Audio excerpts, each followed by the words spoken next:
Huo Yunshen sits by the hospital bed, the cold, rhythmic beep of the monitors filling the silent room. He leans over his wife, Tang, whispering the chilling truth that she's no longer of any use to him. With a predatory smile, he tells her to keep sleeping forever and never wake up. Jingtang's hand twitches against the sheets as a sudden knock at the door interrupts his monologue. A nurse enters the room, professionally announcing that the official visiting hours have begun. Instantly, Huo Yunshen shifts his demeanor, putting on the mask of a gentle and devoted husband. He leans down for a fake show of affection, promising to wait for her to return to him. Behind the facade, his eyes remain cold as he whispers false promises of eternal love. He finally exits the room, his tall figure disappearing into the sterile hallway. A bouquet of fresh white lilies sits by her bed, a hollow symbol of his supposed devotion. Suddenly, Jingtang's eyes snap open, burning with a newfound sharp clarity. She stares at the ceiling, processing the massive betrayal she's endured for the last 5 years. Outside, the nurses gossip about what a perfect and handsome husband he is. Jingtang scoffs internally, remembering how she could hear every cruel word he spoke while she was trapped in a vegetative state. She recalls the moments he spent in this very room, revealing his true, dark intentions for a future. She remembers him being close with his secretary, Lin Xinzi, right here in the hospital. They brazenly discussed transferring her shares and hoping she'd never wake up while sitting right on her bed. Filled with rage, Jingtang forces herself to sit up, her legs trembling from years of inactivity. She collapses onto the floor, her body struggling to keep up with her fierce determination. Her fist clenches against the cold tiles as she fights to regain her physical strength. She curses the man who used her and cast her aside like a broken tool once he got what he wanted. Flashbacks show her working tirelessly in a laboratory, sacrificing her health to develop a revolutionary new drug. She remembers the physical toll it took on her. Also, he could secure his high-ranking position in the Yunshen group. Years ago, she was overjoyed to receive an admission letter from a prestigious medical research institute. Huo Yunshen acted supportive at first, suggesting they develop their careers together side by side. But his expression quickly shifted as he began his calculated manipulation of her emotions. He begged her to stay for his sake, claiming his own career needed her more than her dreams did. After their marriage, she was shocked to discover she was pregnant despite their consistent use of contraception. He feigned excitement about becoming a father, hiding his true goal of using her as a tool to bear his hairs. Looking out the window now, she realizes he only ever saw her as a machine to ensure his legacy. Tears of frustration well up as she thinks of how he cheated on her with his secretary while she was helpless. She spots movement outside the hospital entrance and watches the scene below with intense focus. A luxury car pulls up, and she sees 2 young children stepping out onto the pavement. Her heart aches with recognition as she sees her own children, Chenchen and Huan. She reaches out toward the glass, desperate to touch the babies she nearly died to bring into the world. Her hand trembles against the window as she whispers a silent, heartbroken greeting to them. To her horror, she sees her child run and embrace Lin Xinzi with a hug. Jingtang's expression turns to stone as she realizes they are being taught to call the secretary mommy. A chilling, determined smile touches her lips as the full depth of Huo Yunshen's cruelty sinks in. She vows to make him pay for making her children call another woman their mother for 5 whole years. Outside, Huo Yunshen stands by the car, watching the family interaction with a detached and cold gaze. Little Chenchen looks up at his father with a silent, questioning expression on his face. Lin Xinzi puts on a friendly act for the kids, suggesting they all head to a restaurant for dinner. They prepare to leave the hospital grounds, looking like a perfect, happy family to any passerby. As they get into the vehicle, the children are ushered into the back seat by the secretary. Inside the car, Lin Xinzi reaches into her designer bag with a practiced, elegant motion. She wipes her sleeve in disgust, showing her true, hateful feelings toward the children when the cameras aren't watching. Jingtang watches from her window, realizing her children will suffer if that woman is allowed to stay in their lives. She wipes away her tears, knowing she doesn't have the luxury of crying if she wants to win this war. With a look of pure steel, she prepares to take back her assets, her career, and her children. The heart monitor begins to spike as she takes a decisive action to alert the staff. In the car, Huo Yunshen's phone rings with a sudden call from the attending doctor. He is visibly shocked and panicked to hear the news that his wife has finally woken up. Lin Xinzi looks on with intense concern, her carefully laid plans suddenly thrown into total chaos. The car speeds back toward the hospital building at high speed. Inside the room, Jingtang reaches out into the empty air, testing her surroundings with a plan in mind. She puts on a masterful performance, crying out for Yunshen and acting as if she has lost her sight. Huo Yunshen stands at the door, observing her vulnerable state with a cold, calculating look. He questions the doctor about her condition, learning that her optic nerves might have been affected by the coma. Jingtang listens to their conversation closely, knowing she must keep her guard up to survive. She decides to continue the chariot of blindness to make her enemies lower their guard. By acting completely helpless, she plans to slowly get closer to her children and reclaim her life. She intentionally slips from the hospital bed,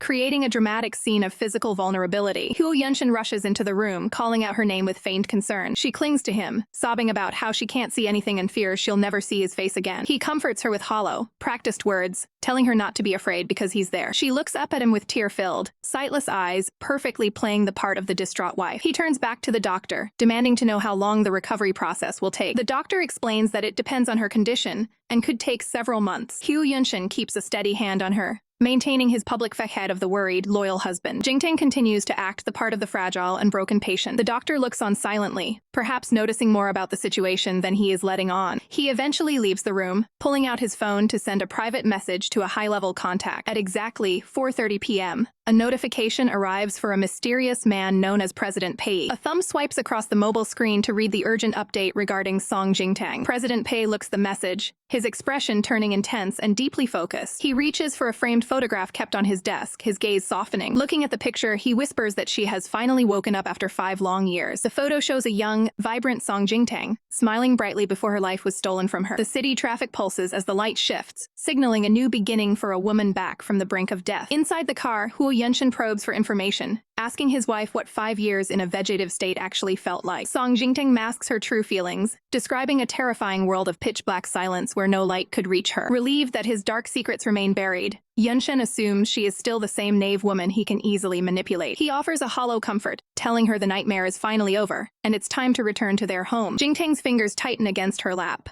her body language betraying the silent war brewing beneath her skin. Behind her dark glasses, her gaze is sharp and calculating as she vows to make him pay for every single betrayal. The traffic light switches to green, marking the official start of her cold-blooded path to revenge. Unbeknownst to the couple, a luxury vehicle tails them through the busy streets, its driver watching their every move with intensity. President Pei stares at the car ahead, questioning why a woman as brilliant as Jingtang would ever choose to stay with a man who ruined her. Upon arriving at the estate, Yunshen wheels Jingtang through a vibrant garden of tulips he claims to have maintained just for her. Jingtang stares at the blooms she once personally planted, remembering how she did it only because he called them his favorite flower. The colorful petals sway in the breeze, now serving as a bitter reminder of her wasted years of devotion. Her mind flashes back to Lin Xinzi gloating over a bouquet, revealing that the mistress was the one who actually loved these flowers all along. She realizes with a jolt of pure disgust that her hard work was merely used as a romantic prop for his infidelity. A cold fire ignites in her eyes as she accepts that her past love was nothing more than a weapon used against her. Her grip on the stems becomes a vice, symbolizing her refusal to let him trample on her dignity any longer. The bouquet falls to the pavement as she feigns a sudden weakness, forcing Yunshen to rush to her side in a panic. She adopts a fragile, apologetic tone, claiming her hand simply slipped in her confused and weakened state. Yunshen remains the picture of a doting husband, promising to pick her a fresh bouquet as they head inside. The moment he looks away, her expression hardens into a mask of pure, icy resolve. They step into the mansion only to be greeted by Lin Xinzi,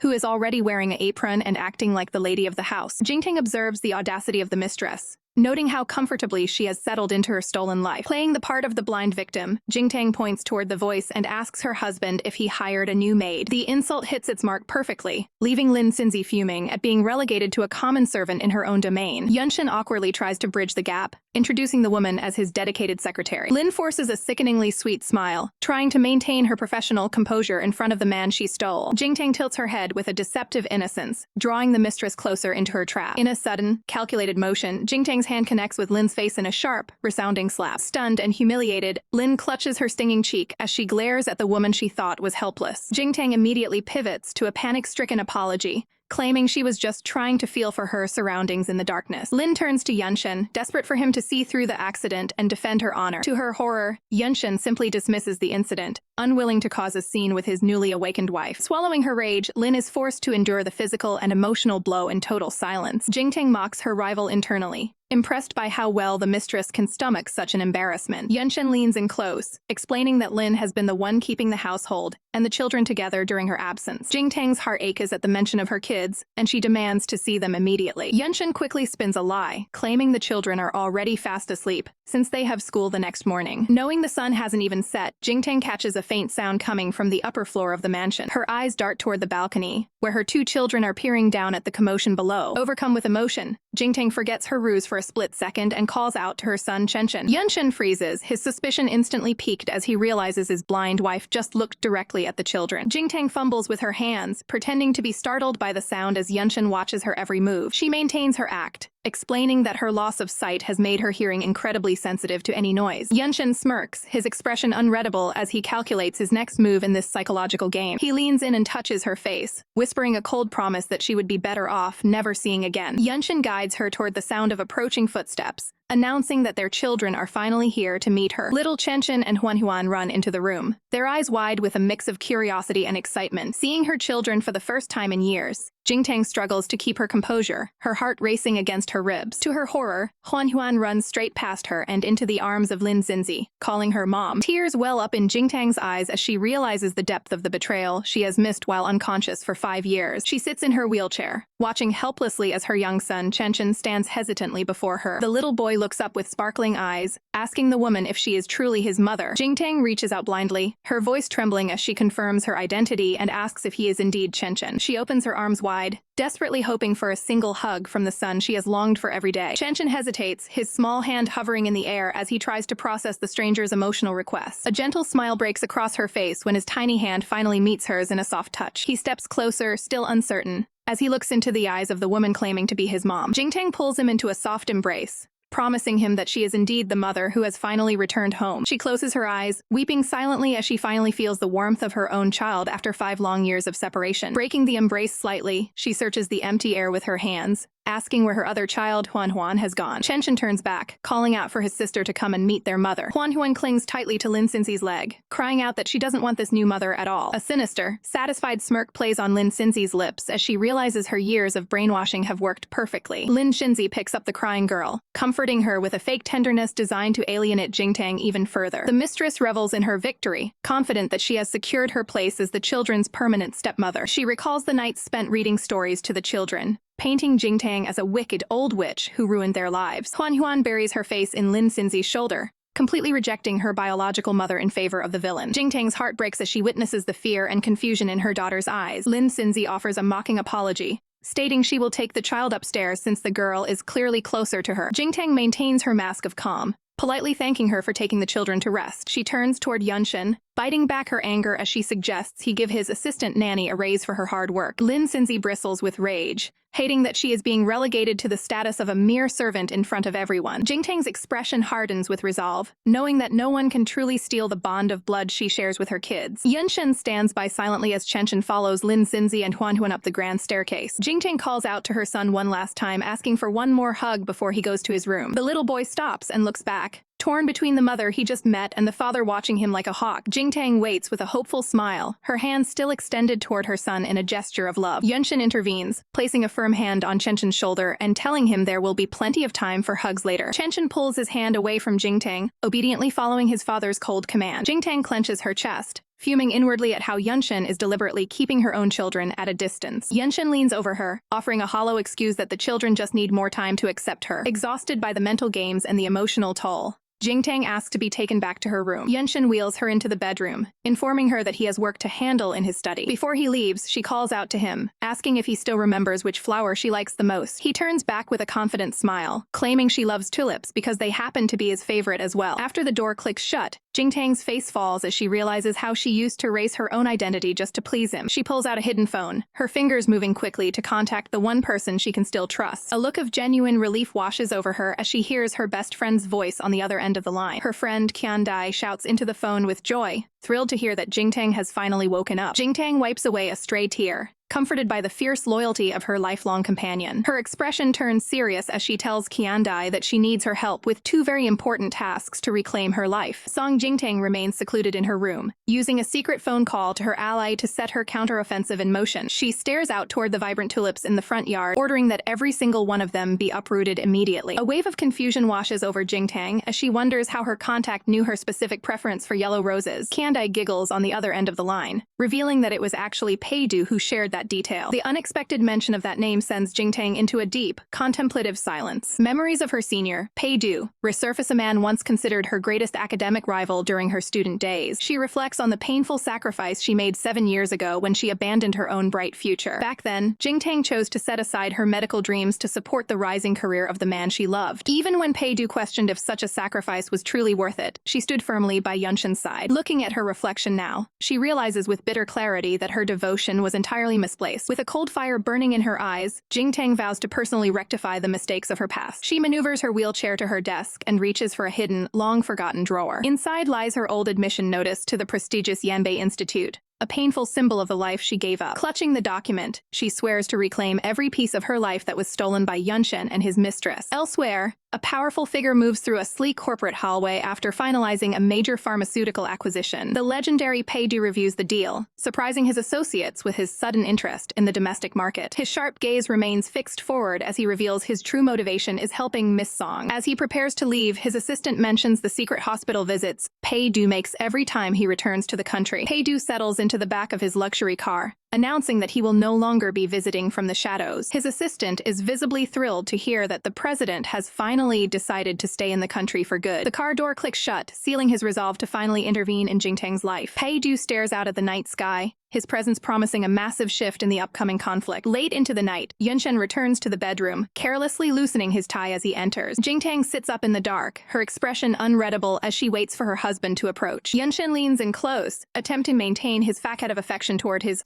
blind wife. The overwhelming scent of Lin Xinxi's perfume clinging to him causes Jingtang to recoil in pure disgust. She forcefully pushes him away, unable to bear the touch of a man who just came from another woman's arms. Reaching blindly for the trash bin by the bed, she struggles to maintain her composure. The physical revulsion is too much to handle, and she begins to retch violently into the bucket. Yunshen immediately rushes to her side, feigning deep concern for her sudden bout of illness. Jingtang wipes her mouth, inwardly cursing the hypocritical performance he puts on as the perfect husband. She adopts a frail, pleading tone, asking him to cook a simple meal to soothe her stomach. Yunshen gently strokes her hair, pleased by this return to her former, submissive personality. Believing he has her successfully under his control, he stands up to head to the kitchen. Jingtang tracks his movements with her ears, waiting for the exact moment he disappears from the room. The second he's gone, she lunges across the bed to grab the personal phone he left behind. Her hands tremble with urgency as she attempts to bypass the device's security lock. The screen unlocks to reveal a sickening family photo of Yunshen and Lin Xinxi celebrating a birthday together. Working quickly, Jingtang uses her own device to document the damning evidence of his betrayal. A dark, satisfied smile spreads across her face as she gathers the ammunition needed for her revenge. Suddenly, the sound of the door handle turning echoes through the silent, dark room. Jingtang freezes in terror, her heart hammering against her ribs as she looks toward the entrance. Yunshen stands in the doorway, his expression darkening as he catches her in the middle of her secret act. Yunshen looms over Jingtang, demanding to know why she's holding his private device. Thinking fast, she puts on a sweet smile and claims she was only trying to return it to him. She begins to retreat, her movements cautious as she maintains her blind facade. In a calculated move, her foot catches on a stool, sending her off balance. She crashes to the floor with a loud thud, making sure the phone slips from her grasp. A sharp cry of pain escapes her lips to draw out his sympathy. She gazes blankly ahead, lamenting that she forgot her current condition in her haste. Tears well up in her eyes as she laments her own supposed helplessness. Yunshen immediately pulls her close, his suspicion replaced by a protective instinct. He retrieves his phone and offers to prepare a warm meal to soothe her. She offers a grateful smile, playing the role of the devoted wife perfectly. As soon as he turns his back to head to the kitchen, the atmosphere shifts. Her expression turns cold and calculating, relieved that her gamble paid off. The next morning, she prepares herself for the day, her mind focused on her children. While brushing her hair, she vows to reclaim the 5 years of love she lost. She approaches Yunshen, ready to finally reconnect with Chenchen and Huan. He stops her in her tracks, delivering the crushing news that her daughter is terrified of her. Stunned, she reminds him that she is the one who brought them into this world. Secretly, Yunshen plots to keep them apart to ensure a clean break during the divorce. The weight of her children's distance feels like a physical blow to her heart. She grips her gun with white-knuckled intensity, refusing to let this gap remain forever. Masking her true feelings, she tells him she will follow his lead for now. He offers a hollow embrace, promising to bridge the gap between her and the kids. She feigns gratitude for his apparent concern for her well-being, but as he leaves, her gaze sharpens, knowing the help he's sending is just another spy. Downstairs, the family gathers for a quiet and tense breakfast. Little Chenchen sits at the table, secretly hoping his mother will notice his sharp outfit. He touches his cheek, imagining a world where he might actually allow her to be close. He casts a longing glance toward the hallway, waiting for a mother who never appears. His sister remains silent as he asks why their mother hasn't joined them. Yunshen lies to his children, claiming their mother simply doesn't want to see them. The boy hides his heartbreak behind a mask of indifference. Huan's only concern is when the mistress will return to take them to school. She pouts when she realizes she'll have to settle for just her father's company. Yunshen commands them to finish up and prepare for the school day. Chenshin snaps at his sister, warning her that her words would devastate their real mother. The little girl explodes in anger, rejecting the woman she barely knows. The brother shouts back, unable to tolerate her disrespect. She breaks down into tears, screaming her hatred for Jingtang. From the shadows, Jingtang witnesses the poison that has been planted in her daughter's mind. Her eyes burn with a new fire, determined to dismantle the lies and win back her family. A digital tablet displays the shocking news that Huaxi Pharmaceutical, a major industry leader, has undergone a sudden and massive shift in equity. Huo Yunshen slams the device down in a fit of rage, stunned that such a critical change in their primary partner happened without his knowledge. From a bird's-eye view of the office, his assistant Jiang Zhou explains that the collaboration is set to expire and the new management is proving impossible to contact. A flashback reveals a professional Jingtang shaking hands with a business partner,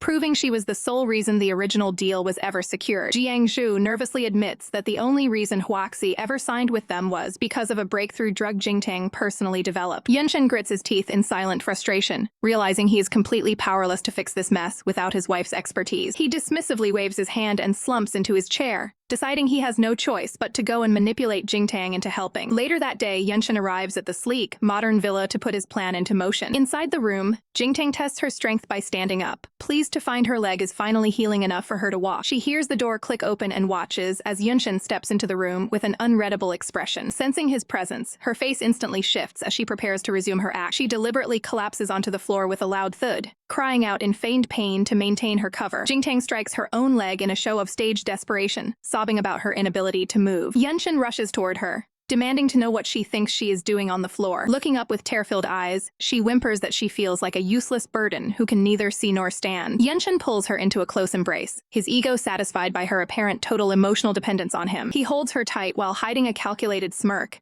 immediately pivoting the conversation toward the expiring Huaxi contract. Jingtang rests her head on his shoulder, her eyes turning cold and sharp with a hatred she refuses to let him see. She realizes in an instant that this business crisis is the perfect leverage to force Yunshen into letting her see her children. She pulls back and looks at him with a pleading gaze, suggesting they put work aside to focus on the kids first. Yunshen's eyes narrow with annoyance at her motherly concerns, but he decides to play along since she is still a valuable asset. He flashes a charming, fake smile and promises to take the whole family out for a nice dinner tonight. Jingtang hugs him back with a cheerful mask, even mentioning her desire to renovate the family garden. As she clings to him, her expression becomes terrifyingly focused, vowing that this is only the beginning of her revenge. The scene shifts to a quiet night as the moon hangs high over the city skyline. The family gathers at a luxury restaurant, sitting around a table with a breathtaking view of the urban lights. Jingtang reaches out to gently stroke Chenshin's hair, praising him for his excellent taste in perfume. A chibi version of Chenshin blushes furiously, his heart melting at the unexpected compliment from his mother. The boy tries to act tough and complains about his hair being messed up,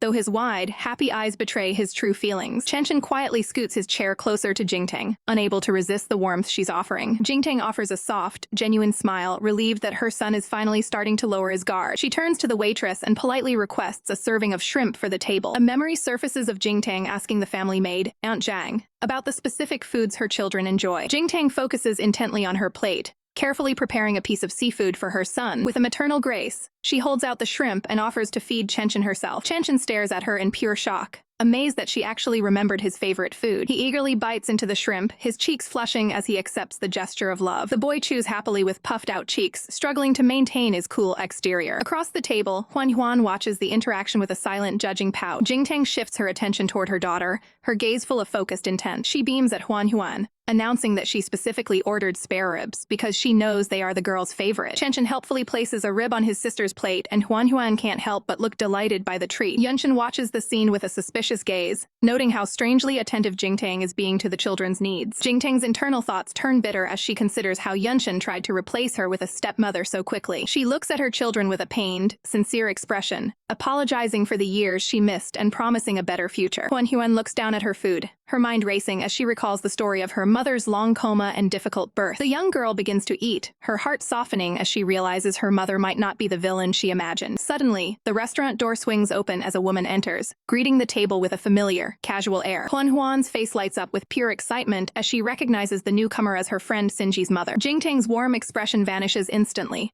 replaced by a look of icy, protective fury at the intruder. Lin Xinzi makes her move, brazenly sitting down at the table and interrupting the family dinner. She wears a sarcastic smile as she mocks Jingtang's supposedly recovering health. Beneath the table, Jingtang's hand clenches into a tight fist as she fights to maintain her composure. Maintaining her blind ruse, Jingtang puts on an innocent face and suggests that Xinzi leave the family to their meal. Xinzi's expression instantly sours, her eyes flashing with rage at being labeled an outsider. She quickly pivots to manipulation, pulling Huan into a hug and claiming she has been a mother to the children for years. Jingtang casually sets her chopsticks down, her movements deceptively calm. She stares blankly ahead, though her mind is sharp and focused on her rival's next move. Xinzi plays the martyr, acting as though she cared for the children for 5 years without expecting anything in return. She begins feeding Huan soup, putting on a sickeningly sweet display of affection. Jingtang watches the performance from the side, acknowledging how well the woman has the children wrapped around her finger. A smug, subtle grin crosses Xinzi's face as she realizes she still holds the power of influence over the girl. With a theatrical sigh, she tells the child that they won't be able to make the strawberry pudding she promised. Huan's eyes sparkle with excitement at the mention of her favorite treat. Looking down at the table, the little girl begs her father to let them go home with Mommy Xinzi right now. Jingtang leans back with a look of feigned worry, suggesting Yunshen handle the business deal alone if she's just going to get in the way. Her eyes narrow slightly, calculated and cold, as she waits for his reaction. Yunshen's patience snaps as he turns to glare at Xinzi for disruptive nonsense. He quickly softens his tone for Jingtang, reassuring her that she is essential to the upcoming negotiations. Xinzi is left fuming in the background, unable to believe Yunshen is siding with his ex-wife. Jingtang offers a faint, victorious smile,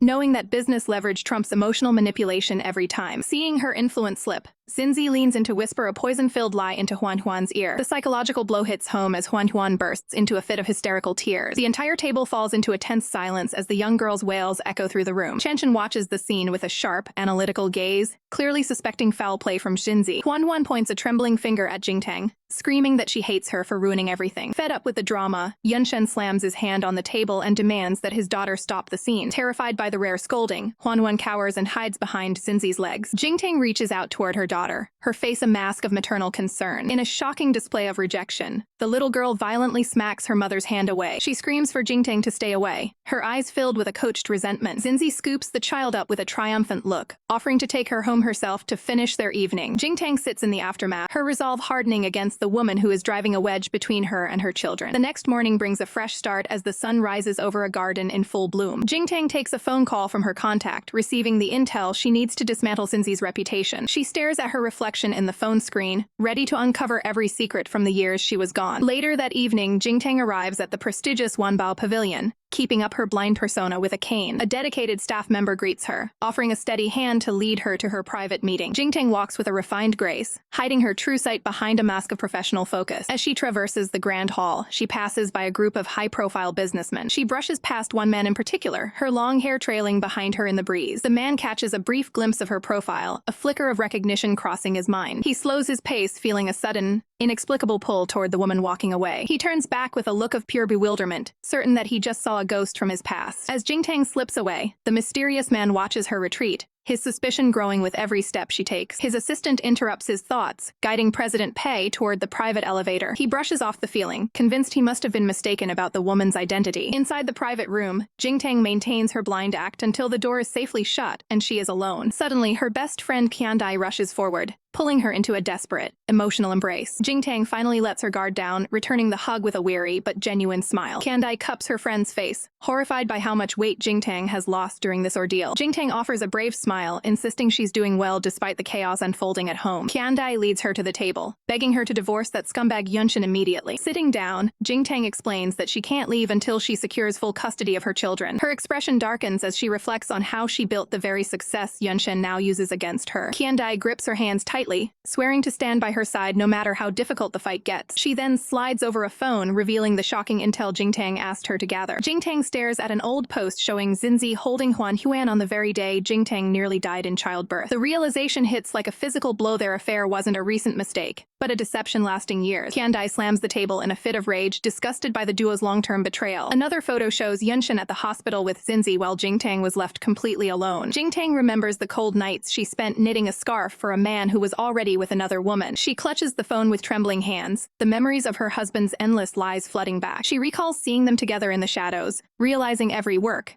excuse was a cover for their tryst. Even Xinzi's role as her secretary was a cruel setup designed to keep the mistress close to the family. Qiandai pulls her close, lamenting the 7 years Jingtang wasted on a man who never deserved her. Jingtang's eyes sharpen with a new, cold resolve. She is taking back control of her own destiny. The heavy moment is broken as an assistant warns Qiandai that paparazzi have surrounded the building. Jingtang urges her friend to leave, reminding her to keep the blindness ruse a total secret. Qiandai quickly disguises herself with a hat and mask, preparing to slip past the cameras outside. Once alone, Jingtang stands in the silence, her heart heavy with the weight of the betrayal she's uncovered. She navigates the hallway with her cane, heading back toward the reality she is now determined to dismantle. Suddenly, she freezes as a familiar, high-pitched voice echoes through the corridor. Jingtang's brow furrows in confusion, knowing her daughter was supposed to be at a piano lesson. She peers around the corner and watches in horror as Huan Yuan offers a flower to a smiling Xinzi. Her heart shatters when she hears her own daughter declare her hatred for her real mother. Xinzi plays the victim perfectly, pretending to be sad to manipulate the child's sympathy. The young girl cries out, completely brainwashed into believing Xinzi is the only one who cares for her. Xinzi continues the act, feigning heartbreak while the child promises to get Jingtang kicked out of the house. As the girl hugs her, Xinzi's face transforms into a chilling, triumphant smirk. Jingtang trembles with pure fury, finally seeing the wedge Xinzi has driven between her and her child. In her shock, she accidentally hits a button, and her phone lets out a sharp, loud notification chime. Xinzi snaps her head toward the sound, her eyes wide with sudden panic and suspicion. Jingtang stands paralyzed, her secret investigation on the verge of being exposed by her greatest enemy. Jingtang narrowly avoids a confrontation by slipping behind a wall just as her targets turn the corner. From her hiding spot, she watches the woman who stole her life walk away with a sense of unearned victory. Xinzi continues down the hall, her facade of a perfect mother firmly in place as Huan Yuan follows her lead. With a gentle tug, Xinzi guides the young girl forward, further cementing her influence over the child. Jingtang's expression hardens as she realizes she has just stumbled upon even more damning evidence of the ongoing betrayal. Inside the banquet hall, Huo Yunshen's old college roommate, Zhao Chumu, warmly welcomes the family as they arrive. Maintaining her disguise, Jingtang uses her cane to quietly navigate the corridor.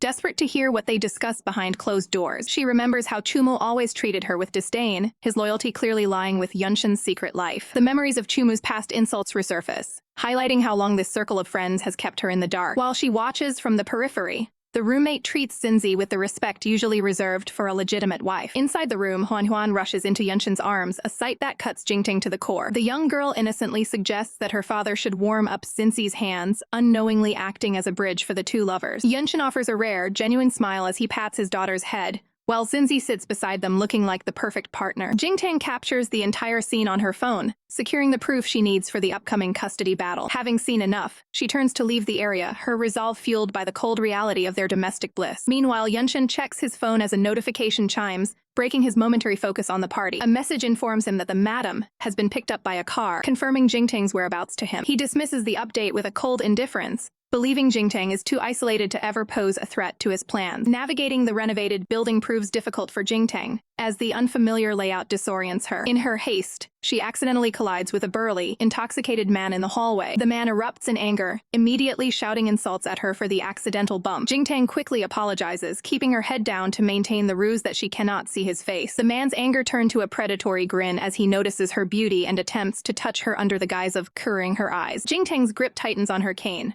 her mind racing as she calculates the best way to strike back and escape. Just as the creep reaches for her chin, she prepares to defend herself against his unwanted advances. Suddenly, a powerful hand intercedes, gripping the man's arm and stopping him in his tracks. With effortless strength, the newcomer slams the aggressor against the wall, forcing him to beg for mercy. Jingtang freezes at the sound of the rescuer's voice, a tone she hasn't heard in years. She looks up to see the stern, commanding face of the man who just saved her. Shock washes over her as she realizes her savior is none other than Pei Du, her former arch-nemesis. She immediately looks away, mortified that he might see her in such a vulnerable and disheveled state. Seizing the moment while he is distracted, Jingtang tries to slip away into the shadows unnoticed. Her heart hammers against her ribs as she fears that one look from him will shatter her entire deception. However, Pei Du isn't finished, demanding that the drunkard offer a formal apology to the blind lady before he can leave. Jingtang feels a wave of relief, realizing that after 7 years, he truly doesn't recognize her behind her current appearance. Pei Du watches her closely, masking the fact that he knows exactly who she is and is simply waiting for her to make the first move. The terrified man bows deeply, stammering out an apology to Jingtang while Pei-du looms over him. With a sharp command, Pei-du dismisses the man, who flees down the hall as fast as his legs can carry him. Jingtang keeps her voice low and disguised, politely asking for directions to the nearest exit. Pei-du doesn't answer verbally, instead reaching out toward her with a calm, steady hand. He gently takes her hand in his, offering to personally escort her out of the building. Jingtang stares at him in stunned silence,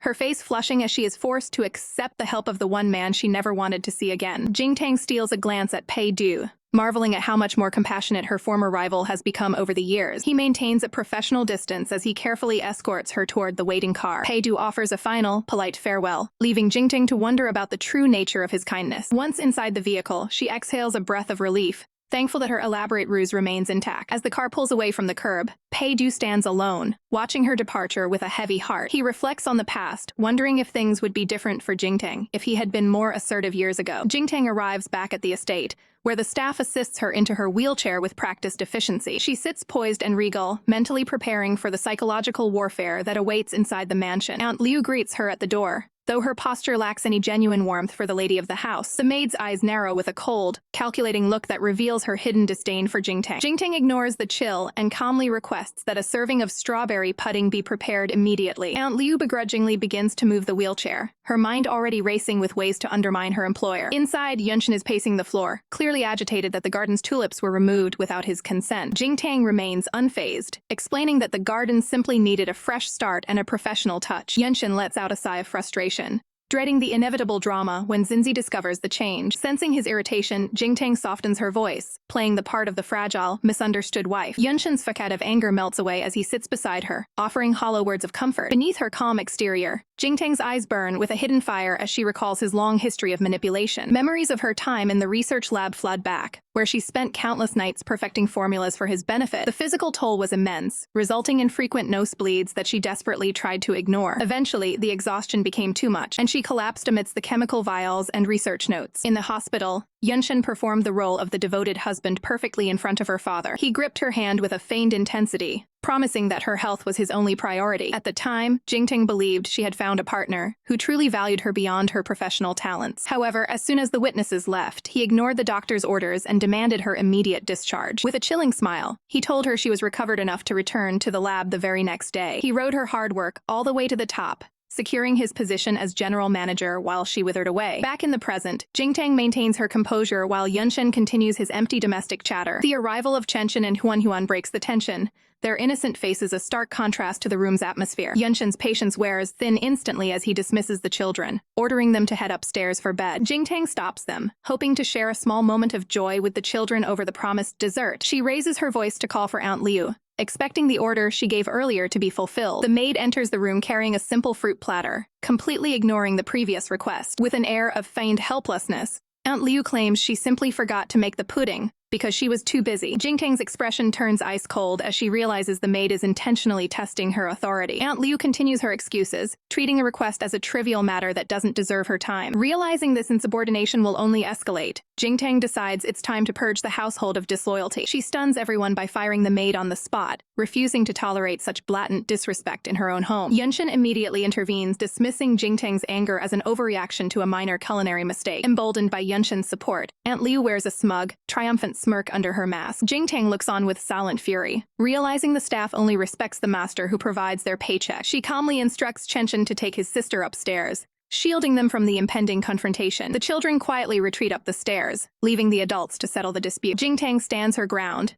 making it clear to the maid that her employment is officially terminated. Yunshen places a patronizing hand on her shoulder, urging her to just eat some fruit and calm down. Aunt Liu mockingly offers the fruit platter to Yunshen, a final gesture of defiance against Jingtang. In a sudden flash of movement, Jingtang swats the platter away, sending fruit and porcelain shattering across the floor. She towers over the scene with a piercing gaze, demanding to know if they truly believe she has no power in this house. Jingtang explains that the household has fallen into chaos due to Yunshen's neglect, allowing the servants to become rebellious. Clenching her fist, she declares that as the mistress of the house, she will take charge of disciplining them herself. Yunshen grabs her hand, trying to smooth things over while secretly worrying that losing Aunt Liu means losing his eyes on Jingtang. Pulling away from his touch, Jingtang demands that the maid justify her employment by listing her daily contributions. Aunt Liu begins to stammer, unable to come up with anything more significant than occasionally washing fruit. Jingtang stares her down with a sharp, piercing gaze that exposed the woman's blatant incompetence. Realizing the maid is making a fool of herself, Yunshen snaps and orders her to shut her mouth. He barks at her not to make excuses for her laziness, desperate to prevent her from revealing his secret orders. Aunt Liu is left trembling in shock, unable to believe her master has suddenly turned against her. With a cold glare, Yunshen threatens to fire her on the spot if she dares to utter another word. Terrified of losing her position, the maid bows her head and pleads desperately for a second chance. Yunshen plays the mediator, suggesting to Jingtang that they merely deduct a month's salary instead of a full dismissal. He turns back to the maid with a stern command, telling her that her only job now is to obey Jingtang's every whim. Jingtang offers a thin, polite smile, acknowledging Yunshen's supposed kindness while maintaining her leverage. She stands her ground before the staff, making it clear that she is willing to play the villain to keep this house in order. Looking Yunshen in the eye, she promises to manage the household with a level of dedication that far surpasses Lin Xinji. A subtle, triumphant smirk crosses Jingtang's face as she realizes she has finally reclaimed her rightful authority. Later that night, the maids present Jingtang with fresh treats as she prepares to visit her children. Now that she has established her dominance over the staff, she calmly dismisses them and takes the tray herself. Pausing outside the nursery door, she stops to listen to the hushed conversation happening inside. Her expression shifts to one of quiet contemplation as she hears her son's voice through the wood. Inside, Chenshin and Huan are surrounded by toys, discussing the recent changes in the house. Huan sits up abruptly, complaining about the bad woman who ruined Aunt Xinji's favorite flowers. The young girl laments that Xinji won't visit them as often now that their mother has returned. She turns to her brother, pressuring him to choose which woman he actually prefers. Huan demands the truth, reminding Chenshin that their teacher said lying is for bad children. Looking downcast, Chenshin admits that he feels a much closer bond with Aunt Xinji. Outside the door, Jingtang feels the sting of their words but reminds herself that rebuilding this bond will take time. She gives the door a gentle knock, calling out to her children to see if she can enter. Panicking that they might have been caught, Chenshin quickly tries to hide his nervous expression. Jingtang rolls into the room with a tray of strawberry puddings, acting as if she didn't hear a single word. She asks if she can stay to eat with them, and Chenshin gives her a tentative, soft-spoken "mm-hmm." Jingtang beams at him, explaining that her hearing is still weak and they'll need to speak up for her. Chenshin looks at her with wide eyes, feeling a wave of relief that his mother didn't hear their secrets. Meanwhile, Huan hides beneath a floral blanket, pouting that her brother is being spineless for a bit of pudding. Jingtang reaches out to gently stroke Chenshin's hair, cherishing this rare moment of peace. Peeking out from her hiding spot, Huan wonders if her mother's touch feels different from Aunt Xinji's. Jingtang playfully scans the room, wondering aloud where her daughter could have disappeared to. She mischievously suggests that if Huan doesn't show up, Chenshin will have to eat the second pudding too. The bait works instantly as the blanket is thrown aside in a flurry of movement. Huan lunges forward to claim her prize, determined not to let her brother take what is hers. Clutching the pudding tightly to her chest, the little girl insists that this one is strictly for her. Jingtang's eyes light up with pure, unadulterated joy at her daughter's sudden outburst. She watches with a tender smile, realizing that this small moment of whining is the first step toward reconciliation. Jingtang sits gently with her children, promising them a future filled with fun once her sight returns. Huan smiles through her dessert, eagerly asking exactly when her mother will be well again. The room fills with warmth as Jingtang promises a family trip to the amusement park, sparking dreams of carousels and roller coasters. The tender moment is shattered by the buzzing of a smartwatch, displaying an incoming call from Lin Xinji. Huan doesn't hesitate to pull away, rushing to answer the woman she considers her second mother. Seeing the tension, Chenshin steps in to push Jingtang's wheelchair out of the room. The young boy looks down with a heavy heart, hoping to shield his mother from the pain of his sister's divided loyalty. He carefully navigates the wheelchair through the doorway, leaving the room in a somber silence. Jingtang glances back with a sharp, calculating gaze, realizing how deeply her rival has infiltrated her home. Later, Jingtang shocks Yunshen by walking into his workspace on her own 2 feet. Yunshen tries to stop her, but she firmly insists on accompanying him to drop the children at school. She offers a soft, reassuring smile, promising that the car ride will keep her from overexerting herself. The sleek white sedan glides through the city streets as the family heads toward the kindergarten. Jingtang initiates a conversation from the front seat, checking in on Chenshin's progress at school. The boy replies with focused confidence, noting that he's already mastered everything his teachers have to offer. Beside him, Huan remains glued to her tablet, illustrating the vastly different ways the siblings have been raised. Jingtang shifts her attention to her daughter, gently asking how her day is going. Huan offers a curt, disinterested response, barely looking up from her screen. As the school comes into view, the young girl grows visibly anxious, wishing the interrogation would just end. A dark memory resurfaces of Lin Xinji warning the girl that having a blind mother would make her a social outcast. Huan blushes with a mixture of shame and fear, terrified that her peers will judge her family. She looks at Jingtang's simple attire with disdain, comparing her unfavorably to the glamorous mothers of her classmates. Desperate to avoid being seen, she begs her father to let her out of the car before they reach the main gate. Jingtang catches the girl's shift in behavior, knowing exactly whose poisonous words are behind this sudden distance. The car door flies open and Huan makes a quick escape into the safety of the school grounds. Jingtang turns to Chenchen to offer him an escort, but he quickly declines to follow his sister. A flash of hurt crosses Jingtang's face as she wonders if her son is also ashamed of her. Chenchen notices her expression and hesitates, his mind racing with worry for her well-being. He explains that she shouldn't walk because he's afraid she might trip and hurt herself while her vision is impaired. Relief washes over Jingtang as she realizes her son's rejection was born out of genuine concern for her safety. To hide his growing affection, the boy slams the door and runs off to join his sister. Watching them go, Jingtang vows that her sacrifices will not be in vain as she plans to reclaim her children's hearts. Yunshen prepares to drop her off, but Jingtang surprises him by stating she intends to visit the company instead. She frames the request as a way to follow doctor's orders and assist with the upcoming business negotiations. Behind her sunglasses, her gaze is cold and determined as she prepares to return to her former territory. Yunshen smiles with satisfaction, completely unaware that his wife is planning a professional comeback. The two walk through the lobby of the Yunshen group, drawing the curious eyes of every employee they pass. A familiar face approaches the couple, shocked to see the madam back in the building. Jingtang immediately identifies him by his voice, greeting the man she personally hired years ago. Jiang Zhu is visibly moved, honored that she still remembers him after all this time. The professional atmosphere shifts as Yunshen receives an urgent notification about a waiting client. He instructs Jiang Zhu to act as Jingtang's guide while he attends to his business duties. In a calculated move for the audience, Yunshen leans in to plant a kiss on his wife's forehead. The surrounding staff gush over the display of affection, convinced they are witnessing a perfect marriage. The moment he turns away, Jingtang's expression hardens as she wipes away the touch in pure disgust. She wastes no time, directing Jiang Zhu to take her straight to the heart of the company, the R&D department. From the shadows, Lin Xinxi watches with burning rage, unable to believe Jingtang has invaded her space. The rival narrows her eyes, promising herself that Jingtang will soon regret ever stepping foot back into the company. Huo Yunshen arrives for a meeting with his childhood friend, Lu Yanbai, who notes his tardiness with a knowing look. Lu doesn't hold back his disdain, comparing the supposedly blind Song Jingtang to a piece of gum that Yunshen just can't shake off. Yunshen stares off, convinced Jingtang's recent antics are just a desperate ploy to regain the attention she's craved for over a decade. The conversation shifts to business as Lu mentions the mysterious illegitimate son of the Pei family, Pei Du, who recently acquired Huaxi Pharmaceuticals. Intrigued by this new player, Yunshen questions if his friend has actually met this elusive man. Lu recalls a chilling encounter, having spotted the dangerous figure only once at an underground club. A mental image of Pei Du emerges, showing a man covered in blood who radiates a lethal, untamed energy. The warning is clear. Pei Du is a predator that no one in their right mind should ever cross. Lu adds fuel to the fire by mentioning a university rumor that Pei Du and Jingtang were once considered a perfect match. Yunshen dismisses the idea with a cold smirk, certain a man of that caliber would never waste time on someone like Jingtang. Meanwhile, Jingtang enters the R&D department with Jiang Zhu, her ears sharp for any signs of her former professional life. She notes the lack of respect as Jiang Zhou explains that Secretary Lin has already seized control of her old duties. Their progress is interrupted by a harsh voice demanding that Jingtang's personal belongings be tossed out like garbage. Jingtang instantly recognizes the voice of He Shayu, her talented junior from her university days. Inside the office, Shayu stands her ground against a spiteful employee named Lina,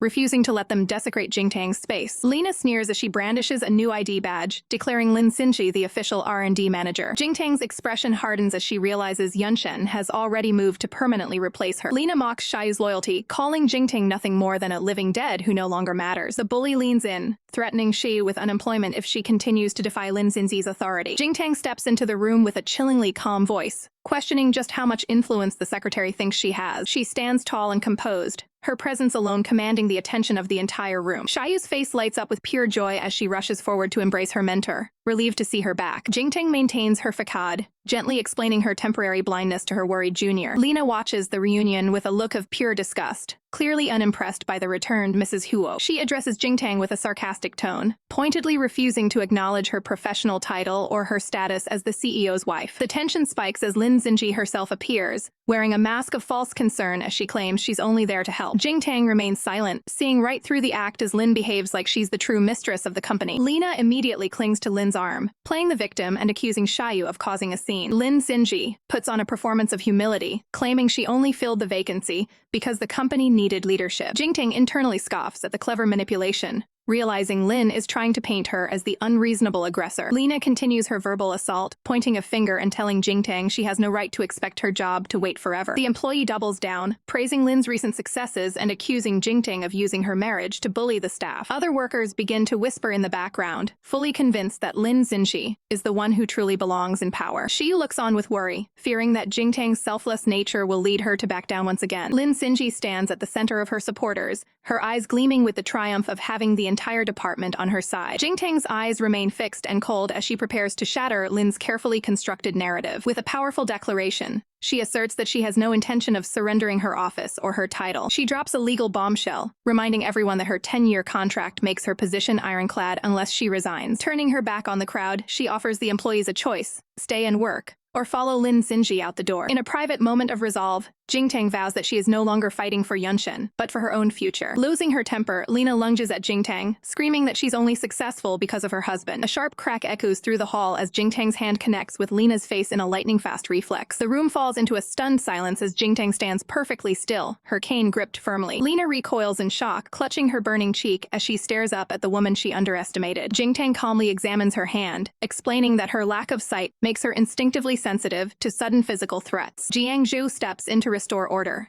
commanding the gawking employees to get back to their stations. As he leads her away, he can't help but notice how much Jingtang has changed since her awakening. The pair walks toward the office, Jingtang's posture radiating an aura of untouchable authority. She uses her cane to navigate the threshold, appearing every bit the vulnerable but determined blind woman. Behind her, Lin Xinji's face twists into a mask of pure, calculated malice as she watches her rival walk away. Suddenly, a sharp cry rings out as Lin's hand is caught in the heavy closing door. Lin collapses against the wall, sobbing in feigned agony as she displays her injured hand. Huo Yunshen rounds the corner at that exact moment, his eyes blazing with fury as he demands an explanation for Jingtang's perceived cruelty. Lin Xinji immediately puts on a performance, claiming her crushed hand was just a clumsy accident to make Jingtang look even more guilty. Assistant Jiang stands by, watching the manipulative display with a look of growing concern. Yunshen gently takes Xinji's hand, his brow furrowed as he inspects the angry red marks left by the door. Behind his back, Xinji shoots a venomous, triumphant glare at Jingtang, knowing her trap worked perfectly. Jingtang remains perfectly still, her expression unreadable behind her glasses as she endures the silent accusations. Xinji sighs theatrically, telling Yunshen it's only natural for Jingtang to be in a bad mood after losing her managerial position. Coldly, Yunshen turns to Jingtang and snaps that her impulsive behavior is unacceptable, regardless of board's decision. Jingtang stares back at the man she sacrificed a decade for, realizing he's already decided she's the villain. Yunshen's voice drops to a low growl as he demands that Jingtang apologize to his secretary at once. The demand triggers a bitter memory for Jingtang,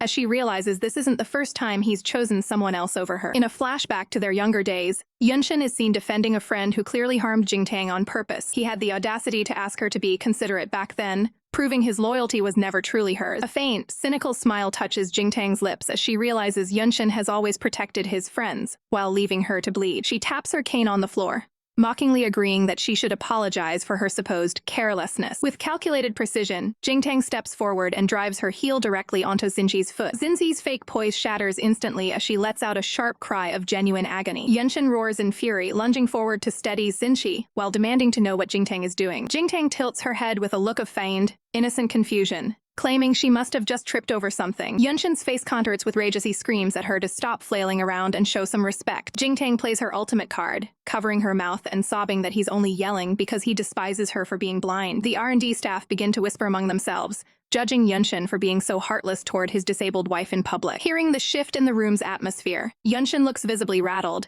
his authority crumbling under the weight of their judgment. He quickly turns away, deciding the only way to save face is to get Xinji out of the room immediately. With a final, disappointed remark, Yunshen marches out, leaving Jingtang standing alone in the center of the office. As the door closes, Jingtang's tears vanish, replaced by a cold resolve that she will never be at his beck and call again. She turns to Assistant Jiang, maintaining her blind act as she requests to be taken to her private office. Once inside the familiar space, she asks Jiang to fetch her a coffee so she can finally have a moment of peace. The second the door clicks shut and she is truly alone, the blind woman's facade disappears. Jingtang snatches off her glasses, her eyes sharp and full of life as she surveys her old domain. She walks with perfect confidence toward a painting on the wall, reaching out to move it aside. Behind the artwork lies a hidden digital safe, a secret vault that has remained untouched for 5 years. The door swings open to reveal stacks of classified documents, the core research data that Yunshen could never find. Jingtang pulls out her phone, her fingers flying as she begins to document every page of her leverage. A smirk of pure satisfaction crosses her face. She has officially reclaimed the keys to her kingdom. Meanwhile, in a private lounge, Yunshen maintains a strictly professional focus as he prepares to treat Xinji's injury. Xinji reaches up to touch his face,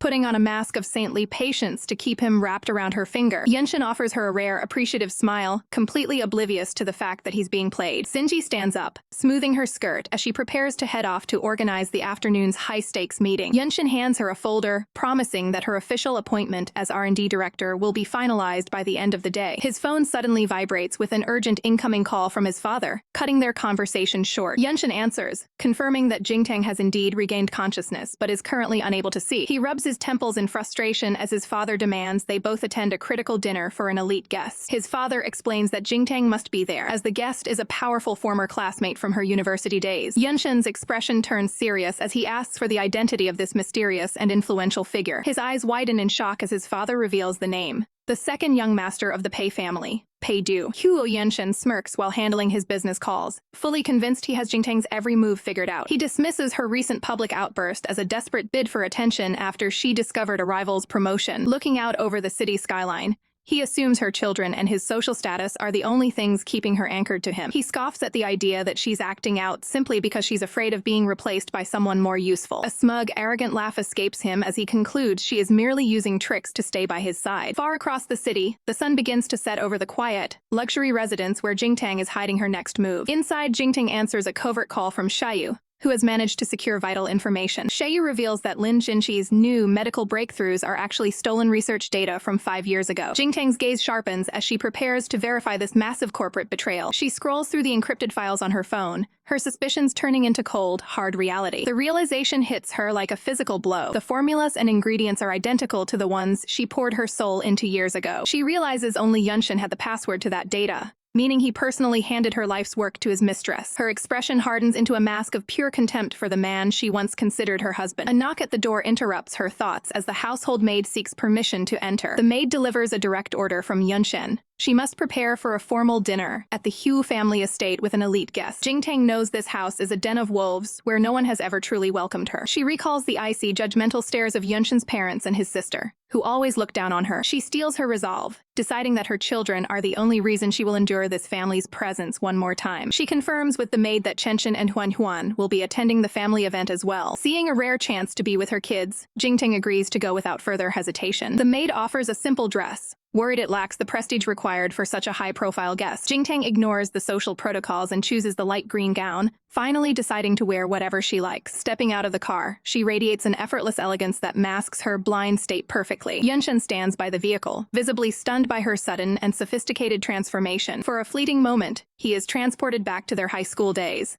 seeing the girl who used to wait for him at the gate. He remembers her bright, innocent smile from a time when he was the absolute center of her world. Jingtang breaks the spell immediately, coldly asking for the whereabouts of her children instead of greeting him. Yunshen tries to play the doting husband with a shallow compliment that Jingtang immediately sees right through. Her heart leaps when she finally spots her children, waiting at the grand entrance of the estate. Yunshen's sister, Yuni, holds the young girl, looking every bit the arrogant and judgmental socialite. Yuni weaponizes the child's resentment, prompting a cold and public rejection of Jingtang's motherhood. Even young Chenchen can't help but notice his mother looks exceptionally beautiful and different today. True to form, Yuni immediately sneers at Jingtang's dress, calling it too plain for such an important occasion. Jingtang remembers a time when such petty words would have sent her into a spiral of nervous insecurity. Now, she simply links arms with Yunshen and demands they move inside, completely ignoring the verbal bait. She realizes that the family's cruelty is merely a reflection of Yunshen's own lack of love for her. Yuni is left gaping in silence, shocked that her usual insults failed to draw any reaction this time. The memory of Jingtang's former fragility stands in stark contrast to her current ironclad composure. Yuni smirks with malice, deciding to wait and see how her father deals with the problem daughter-in-law inside. The fractured family walks toward the grand manor, unaware that every move they make is being watched. From the shadows of a parked car, Pei Du watches the scene unfold while holding a burning cigarette. He watches Jingtang enter the lion's den, disgusted that she still seems to be playing the role of the loyal wife. When his driver asks for orders, Pei Du remains cold and unmoving, lost in his own calculations. He glances at a photo of the couple, holding evidence in an envelope that could shatter their marriage forever. He hesitates, wondering if exposing Yunshen's infidelity would only destroy Jingtang's heart all over again. He remembers her at her lowest point, broken and vulnerable, and finds himself unable to strike yet. Deciding she isn't ready for the truth, he orders the driver to turn the car around and head back to the office. Suddenly, his phone rings with a report that changes everything. Jingtang's medical test results have finally arrived. Outside the sprawling estate, a medical report confirms the impossible. Jingtang's visual nerves have completely recovered. Pei-du listens intently on the phone as his contact reveals the probability of her still being blind is practically zero. He leans back in his car. His suspicions confirm that she has been playing a dangerous game of deception this whole time. A calculating smirk plays on his lips as he wonders exactly what Jingtang is plotting behind those tinted glasses. Meanwhile, Jingtang and Yunshen arrive at the grand entrance of the Huo family mansion, unaware of the eyes watching them. They are met at the door by the family butler, Uncle Li, who maintains a cold, professional distance.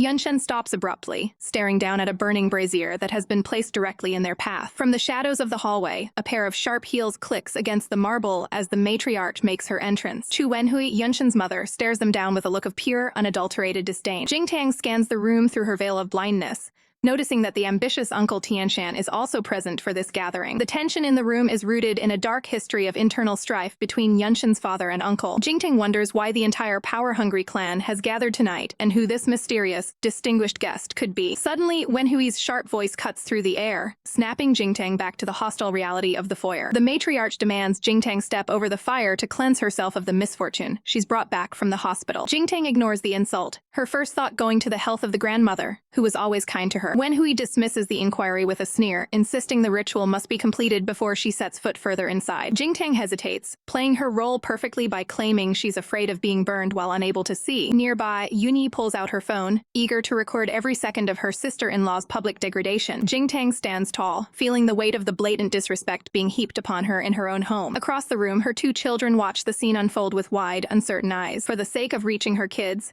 Jingtang decides to swallow her pride and endure the humiliation a little longer. She carefully lifts the hem of her gown, preparing to step over the glowing embers of the brazier. Suddenly, a bundle of willow branches lashes across her shoulders with a sharp, stinging crack. Jingtang gasps in shock as the butler begins a ritualistic assault under the guise of cleansing her. Uncle Li continues to strike her back, shouting for the unlucky thing to leave her filth at the doorstep. Jingtang's eyes narrow behind her glasses, realizing this isn't a tradition, it's a calculated, public beating. The scene triggers a bitter memory of Wenhui calling her a low-class woman who would eventually be discarded. The entire family stands by in silence as the butler continues his aggressive exorcism in the middle of the hall. Jingtang grips her cane until her knuckles turn white, forcing herself to remain composed despite the burning rage in her chest. Finally reaching her limit, she reaches back and catches the willow branches mid-swing, stunning the butler into silence. Uncle Li stammers, claiming he is only acting on the explicit orders of the mistress of the house. Before the argument can escalate, little Chenshin rushes forward and shoves the butler away from his mother. The young boy stands defiantly in front of Jingtang, demanding to know why they are treating his mother like an evil spirit. Jingtang's heart swells with emotion, seeing her son find the courage to protect her against his own family. Wenhui tries to manipulate the child, claiming his mother is covered in filth that needs to be washed away. The matriarch's face darkens with jealousy as she realizes Jingtang has already won over the boy's loyalty. Seizing the moment, Jingtang sarcastically suggests that the distinguished guest might not appreciate seeing the Huo family abuse their own daughter-in-law. Wenhui's composure cracks, and she warns Jingtang to watch her mouth before the important visitor arrives. Realizing she's lost this round, the matriarch turns her back and storms off toward the dining room. Jingtang's expression turns ice cold as she vows to make every single one of them pay for this night. As they move inside, little Huan Yuan watches from the distance, her expression unreadable and distant. Jingtang looks toward her daughter, desperately searching for even a glimmer of the same worry Chenshin showed. She gives the young girl a soft, hopeful look, hoping to bridge the gap between them. But Yuni leans in, whispering poisonous lies that Jingtang is just a calculating actress trying to embarrass the family. Huan Yuan's gaze hardens into a glare, her young mind convinced that Jingtang is the villain who hurt her mommy Xinzi. 3 hours ago, the manipulative Lin Xinzi greets a joyful Huan Yuan as she finishes her school day. Lin Xinzi finds a gentle warmth, clutching the young girl's hands while the child notices something is wrong. With a calculated look of sorrow, Lin Xinzi lies to the girl, claiming Jingtang purposefully caused her injuries. She continues her psychological game, kneeling down to play the victim while the child's anger begins to simmer. Little Han Yuan's eyes widen with fury as she compares Jingtang to a cruel villain from a dark fairy tale. Seeking to protect the woman she trusts, The child throws her arms around Lin Xinzi and vows to be her guardian angel. In the present, Huan Yuan sits coldly on the sofa, her mind set on protecting her mother Xinzi by ousting Jingtang. Jingtang watches her daughter from across the room, deeply unsettled by the sudden shift in the girl's attitude. The grand hall of the Huo estate is filled with an awkward silence as the family waits for their prestigious guest to arrive. Deciding to prioritize her relationship with her son, Jingtang softly asks Chenshin to share an orange with her. Huo silly watches the interaction with a judging gaze, internally surprised by Jingtang's refined appearance. The family patriarch checks his watch impatiently, wondering why their important guest is lagging behind. A relative mocks the situation, suggesting they might have been scammed by a middleman regarding the guest's identity. Jingtang ponders the identity of this second young master Pei, knowing the main Pei branch only has one recognized heir. She looks toward Huo Yunshen, her mind racing as she considers the possibility of a connection to her past. A flicker of a memory crosses her face,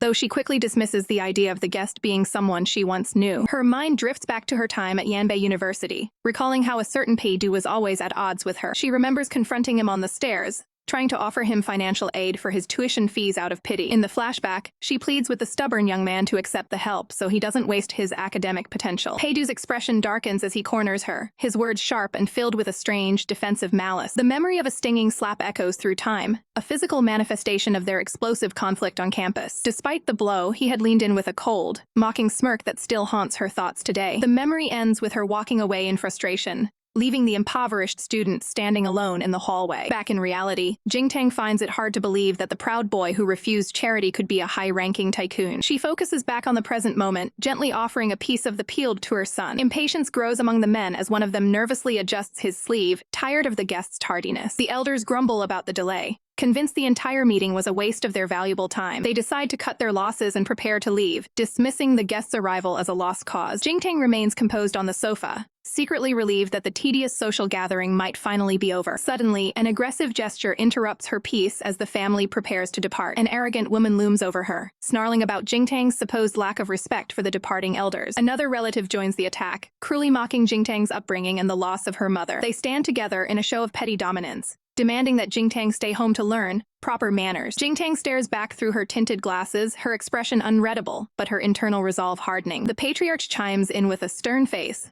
backing the demand to keep her away from the company for a while. Huo Yunshen watches the women walk away, seemingly satisfied that Jingtang is being kept under their control. Jingtang clenches her fist, flatly refusing to let their selfish family games derail her hard-earned career. A small, defiant smile plays on her lips as she realizes their attempts to intimidate her are failing. Huo Yunshen turns back toward her, his eyes narrowing as he prepares to suppress her defiance. Before he can speak, a frantic shout from the household staff interrupts the entire room. The family stops dead in their tracks, looking toward the door as the butler announces the guest's immediate arrival. Jingtang looks up with genuine curiosity, eager to finally see the face of this mysterious second young master Pei. Huo Yunshen and the elder patriarch stand ready at the entrance, their faces filled with a mix of anticipation and professional courtesy as they wait for their esteemed guest. Jingtang and Chenshin make their entrance into the grand hall, only to be met with a stern warning from the elders to remain on their best behavior and avoid bringing any shame to the family name. However, instead of the tycoon himself, a professional assistant arrives to offer a formal apology,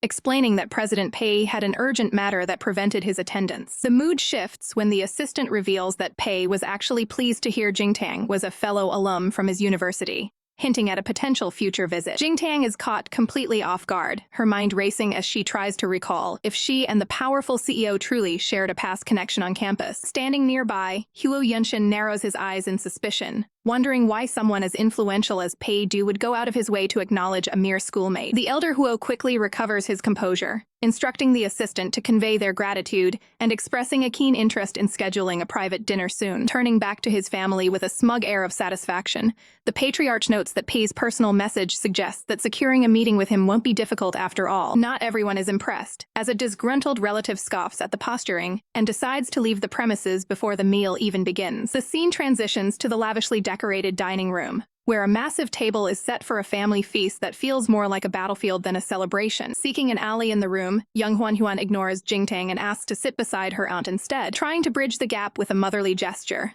Jingtang offers some freshly peeled oranges to the children. Huan Huan's eyes flash with sudden hostility as she rudely rejects the fruit, loudly claiming that Jingtang's hands are too dirty to touch her food. Huo Yunshen immediately intervenes to scold his daughter for her blatant disrespect, but the girl remains defiant, declaring she won't be polite to a bad woman. Jingtang stares at the child in shock, her heart sinking as she realizes Lin Xinzi must have poisoned the girl's mind even further during their time apart. Before the situation can escalate, the grandmother interjects with a cold indifference, dismissing the child's outburst as a simple matter of personal preference. Breaking the tense silence, Chenshin reaches out toward the plate, his small hand grabbing a slice of the orange his mother prepared. The young boy happily munches on the fruit, loudly proclaiming how sweet it is to show his silent support for Jingtang. Touched by her son's loyalty, Jingtang offers him a soft, appreciative smile, finding a small moment of peace amidst the family's coldness. Across the table, Huan fumes with jealousy, viewing her brother as a traitor and vowing to take matters into her own hands to protect her, Mommy Xinzi. Later that evening, Jingtang navigates the quiet corridors with her cane,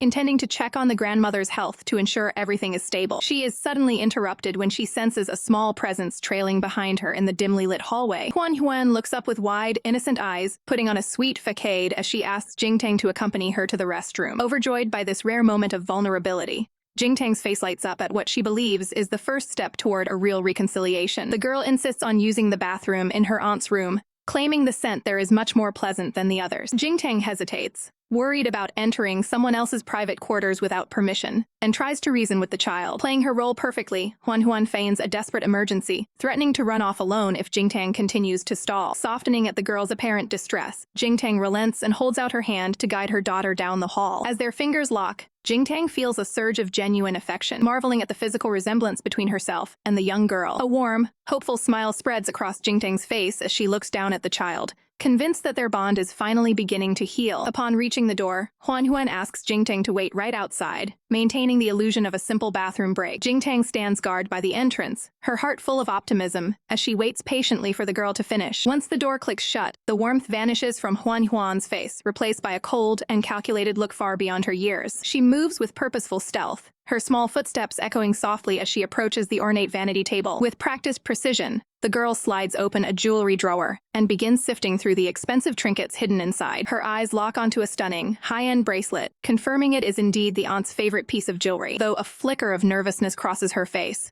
Huan grips the stolen item tightly, her mind set on the task at hand. She draws strength from Lin Xinzi's manipulative advice, reminding herself that she must use every available tool to achieve her goals. Driven by a misplaced sense of justice, the girl stares at her reflection, fueled by the desire to avenge the perceived wrongs done to Lin Xinzi. Outside, Jingtang remains blissfully unaware of the scheme, pondering how she can use this evening to further bridge the gap with her daughter. The door swings open and Huan skips out, looking as innocent and cheerful as if nothing had happened. Jingtang greets her with a gentle expression, relieved that the errand went smoothly and the girl seems happy. Huan points toward Jingtang's head, claiming there is something caught in her hair and asking her to crouch down. As Jingtang obediently kneels to the girl's level, Huan reaches out, hiding the stolen bracelet in the palm of her hand. With a quick, practiced motion, the child slips the expensive jewelry into the side of Jingtang's open purse, while pretending to fix her hair. Jingtang feels a slight tug and looks up with a confused expression, sensing a strange shift in the girl's proximity. Huan pulls back immediately, her face returning to a blank,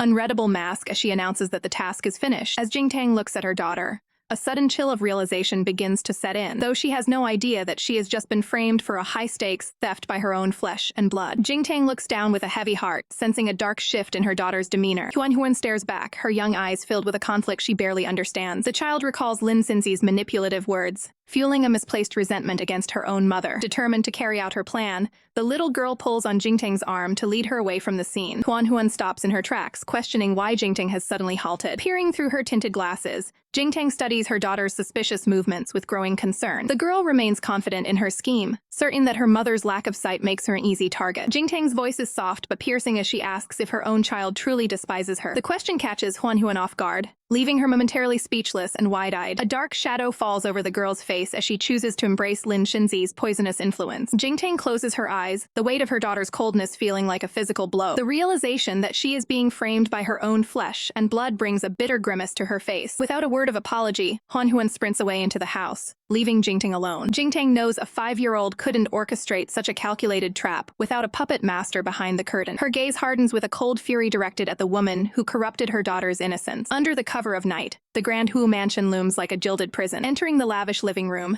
Jingtang finds the family matriarch presiding over the children. She reflects on the toxic environment where one child is pampered while the other is groomed for power. The stark contrast between Chenshin's rigid studies and Huanhuan's spoiled play highlights the family's warped values. Jingtang envisions Lin Xinzi's manipulative embrace, knowing she is the true architect of this chaos. Deep inside her bag, the stolen jewelry sits like a ticking time bomb, waiting to be discovered. Despite the odds, she vows to save her daughter from the path of destruction the Hu family has paved. Huan clings to her grandmother, demanding that her brother be forced to stop studying and play. The young girl is led away by a servant, leaving the adults to their tense and quiet standoff. Grandma's face twists in a sneer the moment she lays eyes on Jingtang. Thinking she is safe behind a language barrier, the matriarch spits out vile insults in French. She dismissively sends Chenshin away, clearing the room for her next verbal assault on Jingtang. Jingtang walks past with regal composure, seemingly oblivious to the venomous words being thrown at her. Grandma's voice suddenly booms through the hall, demanding that Jingtang remain to serve her tonight. She arrogantly orders a grueling 2-hour massage, treating her daughter-in-law like a common laborer. The matriarch continues her demands, insisting that Jingtang attend to other family members as well. A cold, sharp smile plays on Jingtang's lips as she prepares her sharp rebuttal. She remembers the years of physical toll when she was forced to work until her body nearly gave out. The memory of her younger, exhausted self serves as a reminder of the life she refuses to return to. Jingtang adjusts her glasses, firmly stating that her current medical condition makes such labor impossible. Grandma erupts in a fit of rage, refusing to accept any excuse for Jingtang's lack of obedience. Jingtang calmly details the technical medical risks of a blind person performing a specialized massage. The threat of permanent facial damage causes the older woman's bravado to instantly crumble into fear. Jingtang steps forward, offering a chilling demonstration of her supposed unskilled technique. Terrified of the consequences, Grandma backs off and orders her to leave the room immediately. As Jingtang turns away, the matriarch hurls one final insult in French to soothe her bruised ego. Her heels click sharply against the floor as she makes her way toward the exit with poise. Jingtang pauses mid-stride, casting a final, knowing glance back at the woman on the sofa. She shatters the room's silence by responding to every previous insult in perfect, fluent French. The matriarch is left paralyzed with shock, her face turning pale as her secret cruelty is fully exposed. Fury replaces her fear as she realizes Jingtang has been playing her for years. Jingtang offers a triumphant smile, finally shedding the mask of the submissive and quiet wife. She looks toward her children, knowing her mission to secure their future is only just beginning. Standing tall and defiant, she prepares to walk out of the room with her dignity intact. But the peace is shattered when the aunt blocks her path, accusing her of being a common thief in front of everyone. The atmosphere in the living room is suffocating as the family gathers to witness the ultimate betrayal. Jingtang stands alone,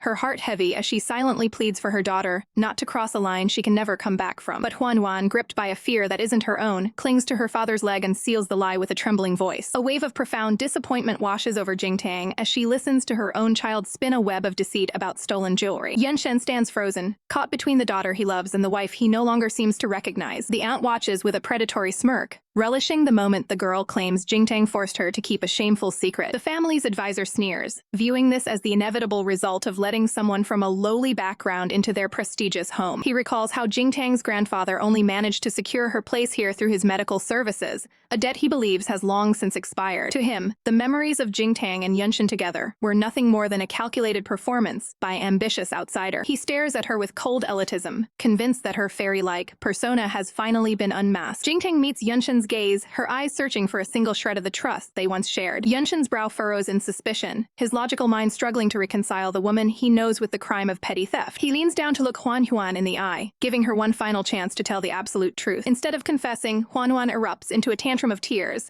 screaming her accusations to drown out her own guilt. Yuni snaps at her brother, demanding to know why he is still hesitating to condemn the woman standing right in front of him. She points an accusing finger, mocking Jingtang as a penniless doctor who could never afford such a diamond bracelet on her own. Huan buries her face in her father's coat, sobbing for him to believe her over the bad woman. Breaking under the pressure of his daughter's tears, Yunshen finally turns to Jingtang and asks her to simply return the necklace to end the conflict. A flash of mockery glimmers in Jingtang's eyes as she realizes her innocence was never the priority in this house. She stands her ground, refusing to hand over anything as Yunshen reaches out his hand in a silent demand. The matriarch's voice booms through the room, insisting that a 5-year-old child would have no reason to fabricate such a story. Yuni crosses her arms, her voice rising to a shrill pitch as she threatens to involve the police and see Jingtang behind bars. Yunshen tries to intervene, reminding his sister of the family ties that should still hold some weight. In the corner, Huan begins to tremble, the weight of her lies and the escalating tension finally starting to crack her resolve. Sensing the shift in the room, Jingtang's son watches his sister carefully, his young mind piecing together suspicious behavior. Without a word, he slips away from the crowd, his movements quiet and calculated. He navigates the hallway and enters Uni's private room,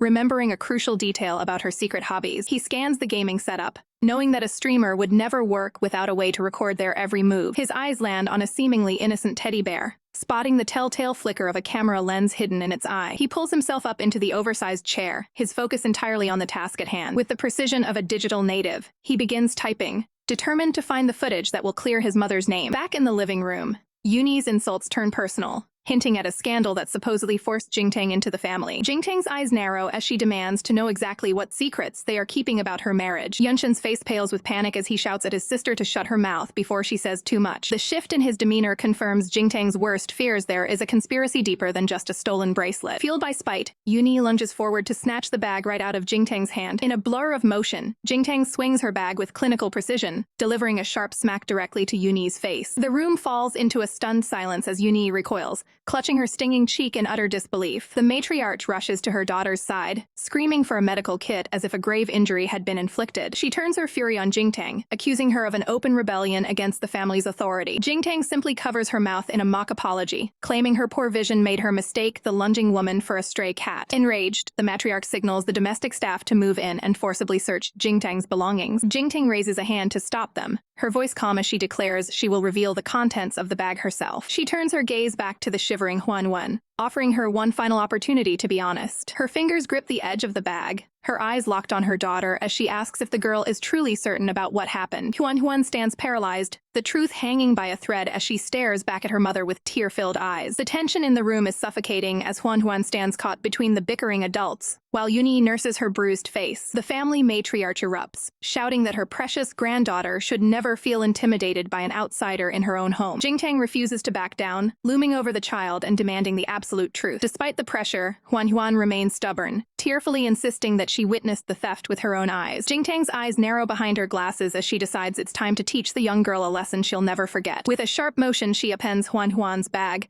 sending its contents clattering across the expensive floor tiles. The stolen diamond bracelet glitters under the lights as it falls prominently among the scattered items. The entire room falls into a stunned silence as the group stares down at the undeniable evidence. Yuni quickly seizes the moment, sneering that Jingtang has finally been caught red-handed and can't talk her way out of this. Calmly, Jingtang challenges them all to call the police immediately so the bracelet can be tested for fingerprints. Huan's heart sinks as she remembers her brother's warning that every person leaves a unique mark on what they touch. The young girl stares at her trembling hands, realizing that only her own prints will be found on the jewelry. Seeing the child's visible terror, Jingtang feels a brief flash of maternal reluctance. She quickly hardens her resolve, knowing that if the girl doesn't face consequences now, she will never learn. Yuni scoffs at the threat, accusing Jingtang of relying on the family's desire to avoid a public scandal. Yunshen watches Jingtang intently, beginning to wonder if he has severely underestimated her determination. His focus is broken by the sharp chime of a notification on his smartphone. He looks down to find a message from Chenchen containing the definitive surveillance footage from the room. Yunshen's expression shifts to one of shock as he realizes Huan staged the entire scene. Unaware of the digital evidence, the other women continue to scream for Jingtang to be arrested and divorced. Huan stands frozen, her mind filled with the terrifying thought of being locked away for a long time. A heavy hand slams onto a nearby surface, the loud thud silencing the chaotic shouting. The elder patriarch demands an end to the noise, fearing they will become the laughingstock of the entire city. He attempts to settle the matter quickly, ordering Jingtang to simply apologize so they can move on. Yuni remains vengeful, declaring she will only offer forgiveness if Jingtang begs for it on her knees. Jingtang ignores them all, pulling out her phone and calmly connecting with the authorities to report the false accusation. The reality of the situation finally breaks Huan,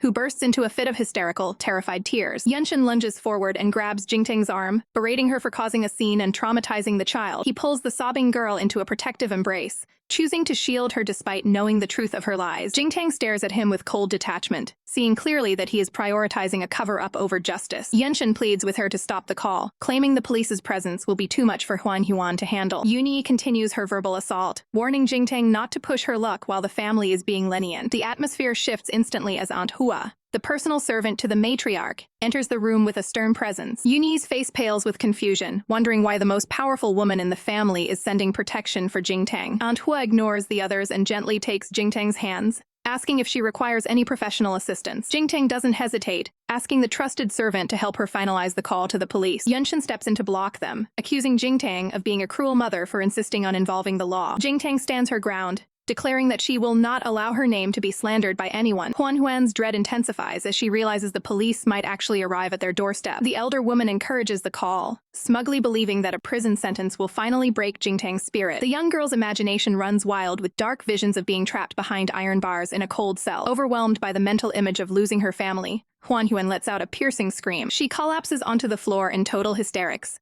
begging her father and grandmother to stop the police from coming. Chu Wenhui pulls the crying Huan Huan into a protective embrace, desperately trying to shield the child from the looming threat of the law. Jingtang stands her ground with unwavering poise, arguing that framing an innocent person is a bridge too far, regardless of age. The atmosphere turns vitriolic as Wenhui lashes out, accusing Jingtang of losing her mind for daring to involve the police with her own flesh and blood. With a sharp gaze, Jingtang reminds the room exactly who was the first to demand an arrest before the truth came to light. Yunshen finally steps in, placing a hand on Jingtang's arm to signal an end to the public confrontation. Behind his calm exterior, a flash of irritation crosses Yunshen's features as he realizes how deep the family rift has become. Little Han Huan buries her face in her grandmother's shoulder, avoiding her mother's piercing, disappointed stare. Yuni scoffs dismissively, crossing her arms as she claims she no longer cares about the stolen jewelry now that the drama has peaked. Jingtang refuses to back down, her expression hardening with the resolve that a child's moral foundation cannot be compromised. She commands the room's attention, ordering Huan Huan to step forward and face the consequences of her actions like an adult. The young girl looks up with tear-filled eyes, the weight of her mistake finally beginning to sink in. Softening her tone slightly, Jingtang tries to reach her daughter's heart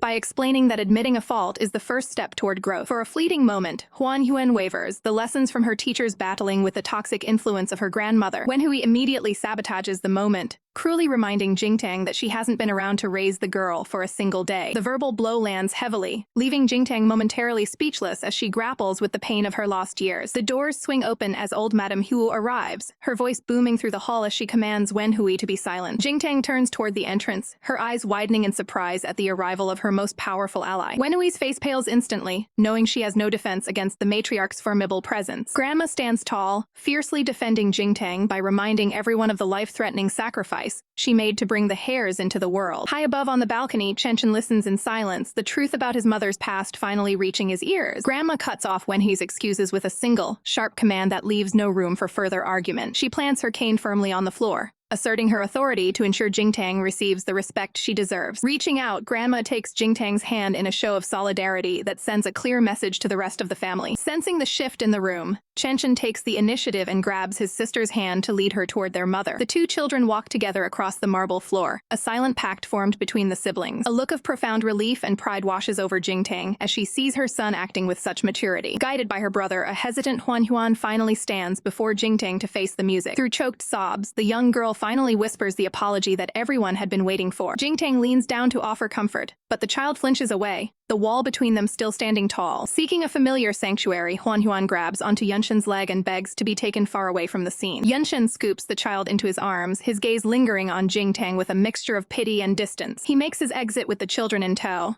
leaving Jingtang to find her own way home in a separate vehicle. Under the cover of night, Grandma offers Jingtang words of comfort, acknowledging the immense burden she has carried since waking up. Jingtang holds the elder's hands tightly, promising to prioritize her health despite the ongoing family turmoil. As her ride arrives, Jingtang prepares to leave, her silhouette framed by the glowing lights of the luxury car. From behind the glass, she offers one last reassurance to Grandma's attendant that she will handle Yunshen professionally. Grandma watches the car disappear into the distance, her heart heavy with the weight of the family's fractured bonds. She sighs deeply, fearing that Jingtang's spirit may have already been pushed past the point of no return. Back inside, Wenhui and Yuni retreat to the sofa, their plotting resuming the moment they are alone. They mock Jingtang's recent displays of competence, convinced that her newfound skills are nothing more than a desperate act. Yuni scrolls through her phone with a malicious smirk, already planning her next move to humiliate her sister-in-law. She shares a conspiratorial look with Wenhui, revealing a plan that she believes will ruin Jingtang's reputation for good. A digital message is sent out to an elite social circle, turning a private family moment into public mockery. Wenhui watches the screen with a mixture of curiosity and cold calculation, fully supporting the digital assassination. Yuni rants about the mismatch between Jingtang's background and their family's prestigious status. She gleefully anticipates the day her brother finally discards the country bumpkin once public opinion turns. A sinister glint appears in Wenhui's eyes as she concludes that they must secure the children while cutting Jingtang out of their lives forever. The corporate headquarters of the Pei Empire looms over the city, a cold monument to profit and absolute power. Inside the high-stakes boardroom, Pei-du treats the meeting like child's play, folding a paper airplane while ruthlessly tearing into his staff's failures. The terrified manager bows low, desperately pleading for one more quarter to fix his department's negligence. From the sidelines, Mo Zoe can't help but snicker at the executive's pathetic display of cowardice while he scrolls through his phone. As Pei-du's cousin, Zoe is the only one relaxed enough to treat this tense environment like his own personal lounge. Pei-du cold-heartedly dismisses the manager, ignoring Zoe's complaints about being forced to work at the company. With the meeting over, the president strides out of the room, leaving his cousin trailing behind in a frantic rush. Zoe hurries to keep pace, refusing to let the cold-blooded CEO escape without hearing the latest gossip. He wedges himself into closing gap of the elevator, flashing a mischievous grin as he invades Pei-du's personal space. Once inside, Zoe leans on his cousin, pulling out his phone to share a scandalous leak currently circulating through elite social circles. Pei-du's eyes sharpen instantly, his usual boredom replaced by a sudden, intense focus on the device. Zoe shows off the city-rich second-gen club group chat,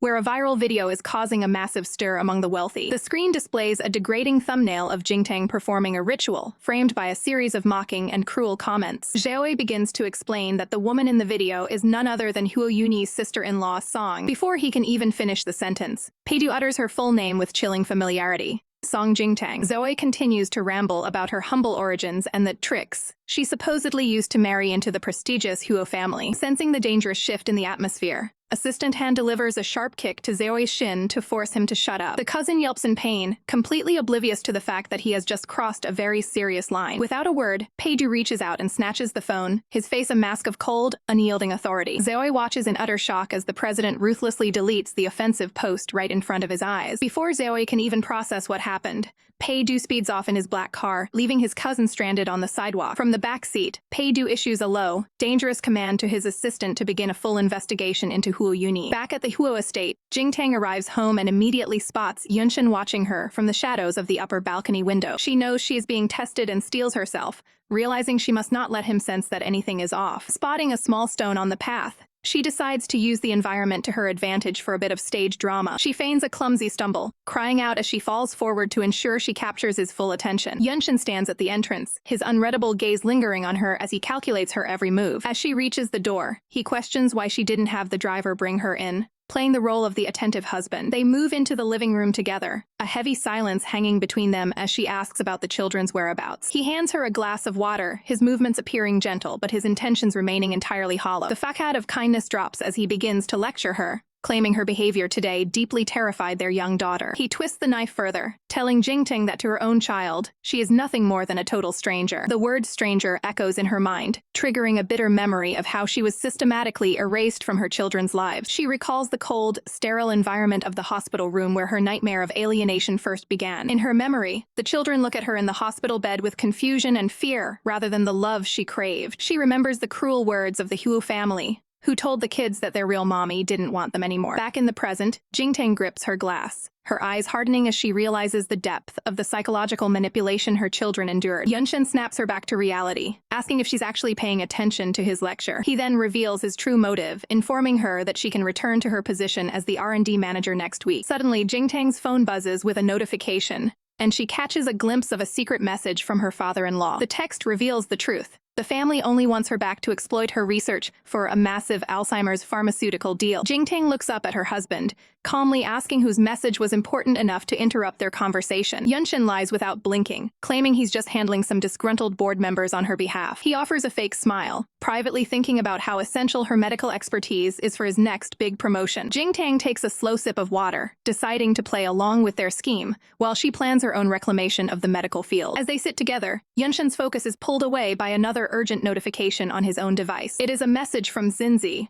claiming she is sick at the hospital and desperately needs him to come to her. Yunshen's expression shifts to one of genuine concern, a look he never offers to his own wife. He quickly checks the map on his screen, his mind already miles away from the home he shares with Jingtang. He stands up abruptly, spinning a blatant lie about a serious crisis involving one of his overseas projects. Jingtang places a supportive hand on his arm, urging him to hurry and handle his supposed business emergency. He pulls her into a brief embrace, promising to sleep at the office tonight while he secretly prepares to meet his mistress. As his back is turned, Jingtang's fingers move with surgical precision, slipping a small black device into his coat pocket. She watches him leave with a chilling, predatory smile, knowing her custom recorder will soon reveal every secret he's been hiding. Jingtang quietly slips into the children's bedroom to check on them one last time before the long night ahead. She leans over her son, Chenchen, her heart swelling with a mother's silent, protective devotion. Her gaze shifts to her daughter, Huan, hoping the little girl has finally found some peace after a day of orchestrated chaos. But the peace is short-lived as Huan tosses restlessly in her sleep, whimpering for the police not to arrest her. The nightmare takes a heartbreaking turn when the child cries out for Mommy Xin to save her instead of her own mother. Jingtang freezes in place, the words cutting deeper than any corporate betrayal ever could. Stealing her resolve, she realizes she cannot allow the mistress, Xinzi, to poison her daughter's mind a second longer. The next morning, Jingtang enters the kitchen and catches the nanny, Aunt Liu, hovering suspiciously by the refrigerator. She watches in silence as the woman sneakily tries to hide away the premium imported steaks meant for the family. Jingtang's eyes narrow as she realizes the nanny has been hoarding the high-quality ingredients while feeding the children cheap, discounted meat. Startled by the sudden presence behind her, Aunt Liu fumbles with a trash bag to cover her tracks. The nanny quickly hides her disdain, fully convinced that Jingtang's perceived vulnerability makes her an easy target to fool. She puts on a fake, subservient smile, claiming the breakfast is strictly following the professional nutritionist's orders. Jingtang ignores the lie and steps out onto the balcony as her phone begins to vibrate with an urgent notification. She answers to find her best friend, Qiandai, on the other end, sounding absolutely livid about the latest scandal. Jingtang listens with a sharp focus as she learns that the smear campaign against her has reached the elite inner circles. Qiandai fumes over the phone, disgusted that Huo Yunshen would stoop so low as to leak private videos into group chats. On the screen, a captured frame of the viral video shows Jingtang in a vulnerable moment she thought was private. Jingtang realizes with a bitter sting that Yunshen did absolutely nothing to protect her reputation from his own family. Despite the digital firestorm, she remains remarkably composed, telling her friend she has a more immediate threat to neutralize. She reveals the betrayal happening inside her own home, explaining Aunt Lia's calculated food-swapping scheme. Qiandai's anger flares even higher when she hears that the untrustworthy nanny was personally recommended by the mistress, Xinzi. Jingtang pieces the puzzle together, suspecting that the nanny is likely a relative Xinzi planted to maintain control over the household. She realizes the mistress is already trying to usurp her role by infiltrating her domestic life with spies. The tension at home breaks when Yunshen finally returns, only to have Huan immediately run to him asking for Mommy Xin. Jingtang ends the call, her eyes turning cold as she watches her husband walk back into their lives after a night away. Maintaining a perfectly calm facade, she calls the children to the dining table to begin their morning meal. She notes with a sharp, judgmental eye that Yunshen is still wearing the exact same clothes from his night out with his mistress. The family gathers at the table, but the atmosphere is heavy with the weight of unspoken accusations. Jingtang addresses the nanny directly, pointedly questioning the quality of the wagyu steak being served to the kids. To the nanny's visible horror, Jingtang demands to taste a sample from both children's plates to verify the quality herself. Aunt Liu breaks into a nervous sweat, desperately stuttering through excuses about precise portioning and nutrition. Jingtang refuses to back down, coldly ordering the woman to simply cook more to replace the portions she intends to take. She drops the polite act entirely, asserting her authority and reminding the nanny who truly holds the power in this house. Terrified of her deception being exposed, Aunt Liu is forced to comply and scurries back toward the stove. Yunshen remains detached from the conflict, focused only on getting the children ready for their school run. In the privacy of the kitchen, Aunt Liu grumbles to herself, wishing the kinder, Xinzi, was the one in charge instead of Jingtang. Suddenly, a small hand slams down on the table, pushing the breakfast plate away in a fit of sudden rage. Huan glares at her mother with pure defiance, screaming that Jingtang is a bully for taking her food. Jingtang reaches out with a desperate plea, hoping to see her daughter off one last time. In her haste, her foot catches on the heavy furniture, sending her stumbling forward. She crashes hard against the floor, leaving the children wide-eyed and frozen in shock. Huan remains cold, pulling her brother away, and insisting that they leave since the nanny has arrived. The luxury sedan pulls out of the driveway, carrying the children away from their injured mother. Inside the car, Chenchen breaks the silence, asking his sister why she harbors so much resentment. He reminds her of the kindness Jingtang has shown, but Huan refuses to acknowledge any positive memories. In a twisted recollection, Huan remembers Xinzi painting Jingtang as a villain who stole her position through violence. The young girl shouts that the bad woman is only trying to usurp Xinzi's rightful place in the family. Chenchen remains skeptical, questioning how a woman who can't see could possibly cause such harm. Huan dismisses his logic, convinced that Xinzi is merely a kind fairy protecting Jingtang out of pity. The boy falls silent, his heart heavy with a conflict he can't quite voice. He touches his forehead, wondering if the gentle kiss he felt the night before was a dream or a fleeting reality. Back at the villa, Jingtang nurses her swollen ankle while Aunt Liu watches with a detached, professional air. A sudden knock at the door interrupts the tension,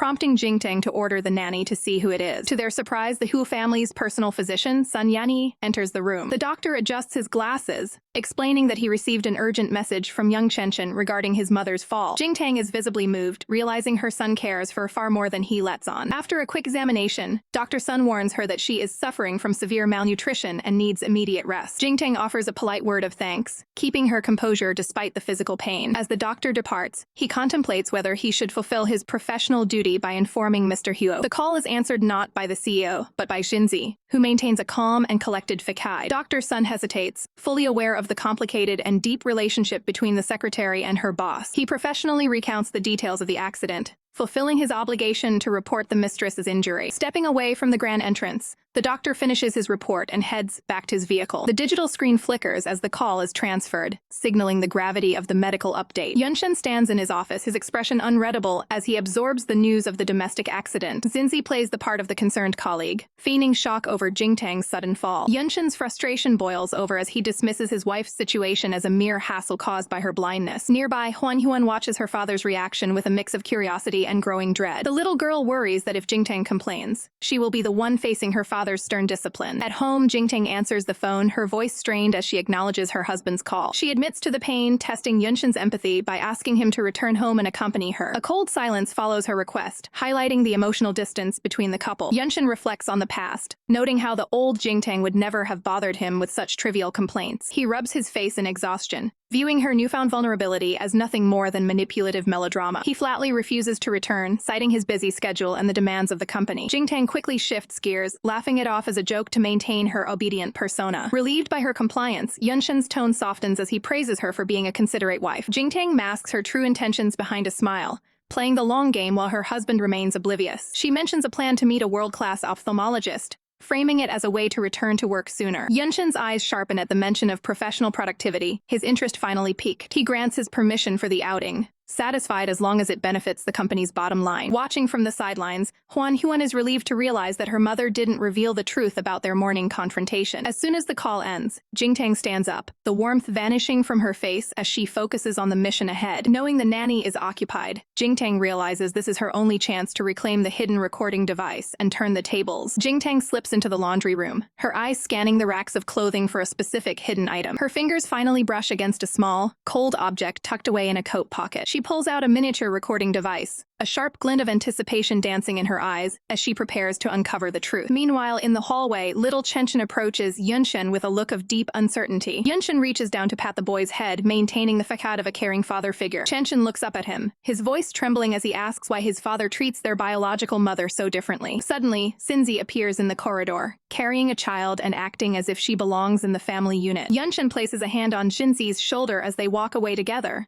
leaving Chen standing alone in their shadow. The young boy watches them go, his heart heavy with the realization that his family is falling apart. Outside the building, the trio makes their way toward a waiting car under the bright afternoon sun. Jingtang watches them from a distance, her expression cold as she listens to the audio playing back from the bug. She grips the small black disc tightly, hearing Yunshen's callous plan to use her children as pawns for his business projects. Her eyes burn with a new fire, vowing that she will never let this man humiliate her again. Reaching for her phone, she prepares to gather her own evidence against the pair. She snaps a clear photo of Yunshen and Xinzi, documenting their betrayal for the world to see. A friendly voice breaks her focus as Miao Miao, a personal assistant, greets her from the driver's seat of a car. Jingtang settles into the passenger side, her face a mask of calm determination. She softly requests the driver to take her to the cemetery for a long overdue visit. Clutched in her arms is a massive bouquet of white flowers, a silent tribute to her late mother. Her eyes well up with tears as she realizes it has been 5 long years since she last visited this sacred ground. She makes her way up the stone path, the weight of her grief hanging heavy in the air. Jingtang stops abruptly, her breath catching in her throat at the sight of the headstone. The grave is immaculately maintained, adorned with fresh fruit offerings and vibrant lilies. She reaches out to touch the flowers, baffled by who could have been tending to the site so faithfully during her absence. Kneeling in the dirt, she chokes back a sob while apologizing to her mother for being away so long. A painful memory flashes back to her mother, Song Changle, lying frail in a hospital bed. In her final moments, her mother had begged Jingtang to find a safe and joyful life with a good man. Jingtang closes her eyes tight, the bitter memory of her father's abandonment fueling her hatred for men like Yunshen. She wipes her face, promising to make everyone who destroys families pay a heavy price. A voice calls out to her, and she looks up to see an older man in work clothes approaching. The cemetery worker, old Zhu, greets her with a warm and familiar smile. He stands by the grave, noting that it has been a very long time since he last saw her. Jingtang's eyes widen in sheer shock when the man mentions her husband has been visiting in her place. Old Zhou explains that the man has come every single year and paid a massive sum to keep the grave pristine. Jingtang stares at him in disbelief, remembering how Yunshen always made excuses to avoid coming here with her. She wonders if Yunshen actually developed a conscience while she was incapacitated,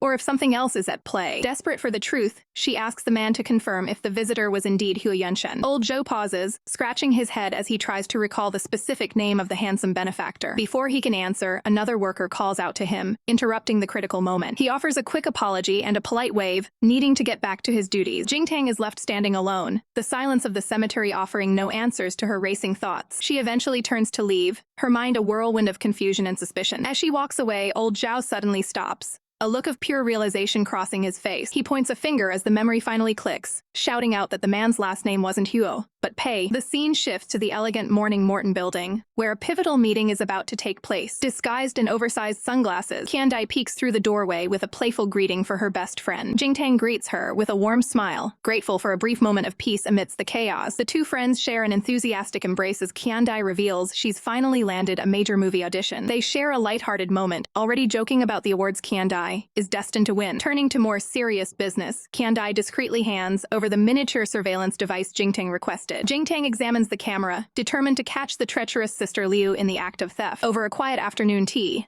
Jingtang reveals the unsettling news about her mother's grave being meticulously maintained by a mysterious benefactor. Qiandai is visibly stunned, finding it hard to believe that the cold-hearted Yunshen could have been the secret caretaker all along. She paces back and forth, struggling to reconcile Yunshen's supposed filial piety with the way he lets his mistress run the household. Jingtang looks down somberly, acknowledging that while she hasn't confirmed it, Yunshen is the most likely suspect. Qiandai wonders aloud if the scumbag finally developed a shred of conscience after 5 years. Suddenly serious, she warns Jingtang not to let this one gesture soften her heart toward a man who caused her so much suffering. Jingtang can't help but let out a small laugh at her friend's fierce protectiveness. Confused by the reaction, Qiandai stares back, wondering what could possibly be funny about such a dire warning. Jingtang offers a genuine, soft smile, feeling truly lucky to have a friend who cares so deeply for her well-being. She reassures her friend that her resolve is unshakable. Her only goal is a swift divorce and the safety of her children. Qiandai agrees, expressing her deep concern that the manipulative Xinzi is currently poisoning the children's minds. Jingtang remains focused on the long game,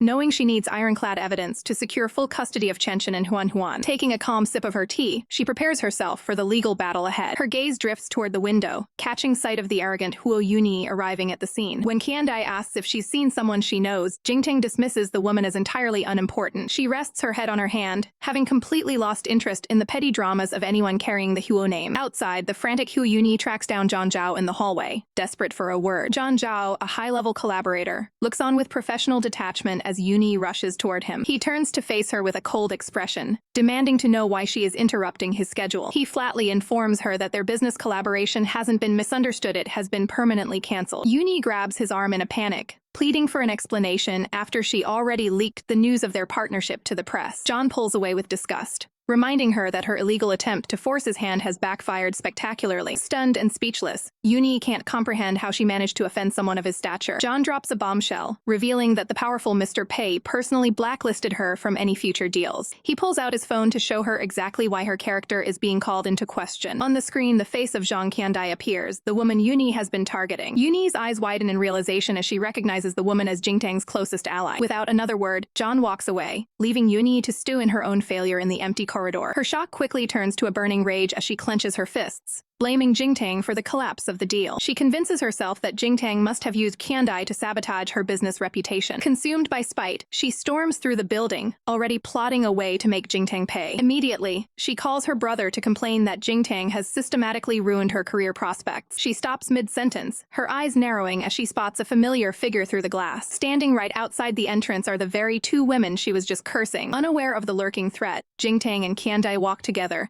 discussing their plan to replace the treacherous nanny. Jingtang maintains a focused, tactical mindset, knowing she must proceed with absolute caution. They share a brief, supportive moment before parting ways, oblivious to the storm approaching. Without warning, Yuni charges forward and delivers a vicious strike, screaming at Jingtang for her supposed betrayal. Jingtang grits her teeth, her patience finally reaching its breaking point. Qiandai explodes in a protective rage, ready to tear the antagonist apart for her actions. Sensing a PR disaster, the agent quickly intervenes to keep the peace and protect her client's reputation. Hidden in the shadows, a relentless paparazzi captures every tense second of the public confrontation. Jingtang urges her friend to leave immediately to protect her burgeoning acting career from a scandal. With a determined gaze, she promises that she can handle this situation on her own terms. Qiandai reluctantly retreats into the car, leaving Jingtang to face her adversary alone. Yuni storms forward, demanding to know Jingtang's connection to the mysterious Mr. John. She scoffs internally, convinced that Jingtang is nothing more than a talentless country bumpkin. The arrogant sister-in-law points an accusatory finger, issuing a final, desperate ultimatum. A sharp crack echoes through the air as Jingtang delivers a lightning-fast slap to silence the insults. Towering over her fallen foe, Jingtang offers a harsh lesson in basic manners and respect for one's elders. Stunned and humiliated, Yuni clutches her burning cheek in total disbelief at the sudden retaliation. Jingtang responds with a cold, mocking smile, asking if she needs a special invitation for another strike. The power dynamic shifts completely as Jingtang stands tall in the middle of the crowded public square. Trembling with fury, Yuni can only sputter out insults from her undignified position on the ground. Jingtang immediately pivots her strategy, playing the part of a vulnerable woman to sway public opinion. Onlookers begin to whisper, horrified that someone would dare bully a woman with a visual impairment. Losing all control, Yuni lunges forward and grabs Jingtang with malicious and aggressive intent. Jingtang struggles against the hostile grip, demanding to be released from the physical confrontation at once. Suddenly, a strong hand clamps down on Yuni's wrist, stopping her mid-attack with iron-like strength. The mysterious associate of the Pei family steps in, providing a shield of professional protection for Jingtang. Jingtang's heart sinks as she realizes how disheveled she must look in front of this high-status witness. The man radiates an aura of absolute authority, effectively silencing the chaotic scene with a single look. Yuni sneers, accusing Jingtang of finding a secret benefactor to do her dirty work for her. She beats a hasty retreat, vowing to bring the full weight of her brother's influence down on Jingtang. The associate watches her leave, noting that the previous warnings from his boss clearly weren't enough. Jingtang offers her sincere gratitude for the man's timely and professional intervention in the conflict. Her composure wavers when she learns that the enigmatic President Pei personally orchestrated her rescue. The car window rolls down to reveal Pei himself, offering a ride in his luxury vehicle. The assistant maintains a professional demeanor while ushering the guest toward the open car door. Jingtang cautiously enters the car, providing a public drop-off point to keep her private life hidden from them. She settles into the back seat, making sure to maintain a strictly professional distance from her benefactor. Pei Du remains silent, his stoic expression masking his inner thoughts about her cold and distant behavior. Jingtang reflects on the strange coincidence of being saved by this high-ranking man for the second time. In an attempt to lighten the heavy mood, the driver politely asks for the lady's name. Jingtang offers a polite smile while clearly stating her status as a married woman to set boundaries. A dark cloud settles over Pei Du's face at the mention of her current marital ties to another man. The sleek black car eventually pulls up to the main gate of the university as requested. Jingtang exits the vehicle and offers a final, professional word of thanks to the man who helped her. She pauses for a moment, confused by the sudden and icy shift in the man's temperament. As she walks away, the luxury car speeds off into the distance without another word. Inside the vehicle, Pei Du's resentment boils over regarding her loyalty to her husband, Huo Yunshen. He laments the fact that she continues to view their lives as being completely incompatible and worlds apart. Memories of her harsh words from the past continue to haunt his professional and cold exterior. Back in the present, Pei Du decides that if one lesson isn't enough, he will make the entire family pay. Jingtang stares down at the simple silver band on her finger, wondering how she was ever foolish enough to accept such a pathetic substitute for a wedding ring. The cheap metal serves as a constant, bitter reminder of the lies she once believed. She vividly recalls the day on the beach when Yunshen promised her his mother's heirloom, swearing to cherish her forever. But the moment the ceremony ended, her mother-in-law, Chu Wenhui, snatched the heirloom back, replacing it with a worthless trinket under the guise of keeping the valuable one safe. In reality, Wenhui immediately handed the precious family heirloom to her daughter, Yuni, who flaunted it with malicious joy. Yuni openly mocked Jingtang, calling her a low-born woman who should feel honored to even receive a freebie. Wenhui joined in the cruelty, admitting she only told Jingtang the ring was special to keep her compliant and unsuspecting. Standing in the background of their luxury, Jingtang realized she was never viewed as family, only as an inferior outsider. Back then, she felt she had married up and endured every insult in silence, too afraid to speak a word of protest. Looking at the ring now, she sees nothing but the core rot of a family that never deserved her loyalty. With a final gesture of defiance, she tosses the worthless scrap of metal into a trash bin, declaring that garbage belongs exactly where it's kept. Leaning on her cane, she begins her walk through the campus of Yanbai University, reflecting on the brilliant medical career she abandoned 7 years ago. She gazes at the university gates, feeling a sharp pang of regret for disappointing the one person who truly believed in her talents. Students rush past her in a frenzy, buzzing with excitement over the legendary academician Chu returning to teach. Jingtang listens as they gossip about how the professor stopped taking students for 7 years because his most promising prestige failed him. She catches sight of the stern, distinguished face of academician Chu, the weight of his legacy evident in his eyes. A banner confirms his status as a Nobel Prize winner, highlighting the magnitude of the career Jingtang walked away from. Her heart sinks as she realizes the depth of the professor's anger and the years of mentorship he lost because of her. She remembers him in the lab, encouraging her to take her medical research abroad to make a name for herself. In her memory, she sees the moment she crushed his hopes, telling him she was choosing marriage over a professional future. The professor's face had fallen into a mask of profound disappointment at her decision to throw away her potential. He had walked away without another word, leaving Jingtang alone with her choice to follow Yunshen. Now, she watches from the shadows as the professor moves through the crowd, her heart heavy with the cost of her past devotion. She reflects on the early years of her marriage, where she spent her days surrounded by books, trying to find security in her new home. Yunshen had arrived with flowers and empty promises, swearing she would never have to suffer again. But the reality was far different, as she became a glorified maid, mopping floors while Yunshen ignored her presence entirely. The realization hits her hard. She was a fool to believe that security could ever be found in the hands of another person. Her expression hardens into one of cold, calculated determination as she rejects her former weakness. Standing tall despite her injuries, she vows to rebuild her medical career and one day stand before her teacher with her head held high. Returning home, she wasted no time and discreetly installed a hidden camera to monitor the suspicious activities of Aunt Liu. She is startled by the sound of her children returning, quickly shifting her focus to hide her technical work. She carefully adjusts her hair to hide the marks on her face, desperate not to let the children see her in pain. The children enter the grand hallway, but they are followed closely by a cold and imposing Huo Yunshen. Yunshen's voice is sharp as he interrupts her, ordering the children to go to the study for piano practice immediately. Jingtang meets his gaze with a steady, unyielding stare, knowing exactly who has been whispering in his ear. The children walk away with worried glances, sensing the dark mood that has overtaken their father. Jingtang leads the way to the balcony, choosing a private space for the inevitable confrontation. Yunshen follows her out, his posture stiff with an arrogance that no longer intimidates her. He demands a reasonable explanation for her actions, accusing her of hitting his sister and ruining a massive international deal. Jingtang remains unfazed, asking if Yuni bothered to mention that she was the one who initiated the physical assault. Yunshen dismisses the violence as a mere childish impulse, trying to guilt Jingtang into taking the blame for his sister's failure. Jingtang scoffs at the excuse, pointing out that a 25-year-old woman isn't a child, but an overgrown baby. She calmly reminds him that as someone recently recovered from a coma, she lacks the resources to sabotage a global gaming giant. Yunshen's frustration boils over as he yells at her, demanding to know when she became so ruthless. Jingtang begins to analyze the situation, wondering who actually sabotaged the deal if it wasn't her or her ally. She tells him flatly that Kandai had nothing to do with it, as her friend is far too honest to hide such a move. Before the argument can escalate, Yunshen is interrupted by a phone call from his father, shifting his attention away. Even after the call, he insists that Jingtang must apologize to Yuni to avoid putting him in a difficult position. Jingtang refuses to yield, turning her back on him, ending the conversation on her own terms. She delivers a final, sharp reminder that she is taking over the R&D department next week to lead the Alzheimer's project. Yunshen stands frozen on the balcony, stunned by the realization that Jingtang is now openly using her technical value to challenge his authority. Yunshen swallows his pride, simmering with a hidden rage as he vows to settle the score once the project is finalized. He forces a strained smile, telling Jingtang she doesn't have to go if she doesn't want to. As he walks away with a darkening expression,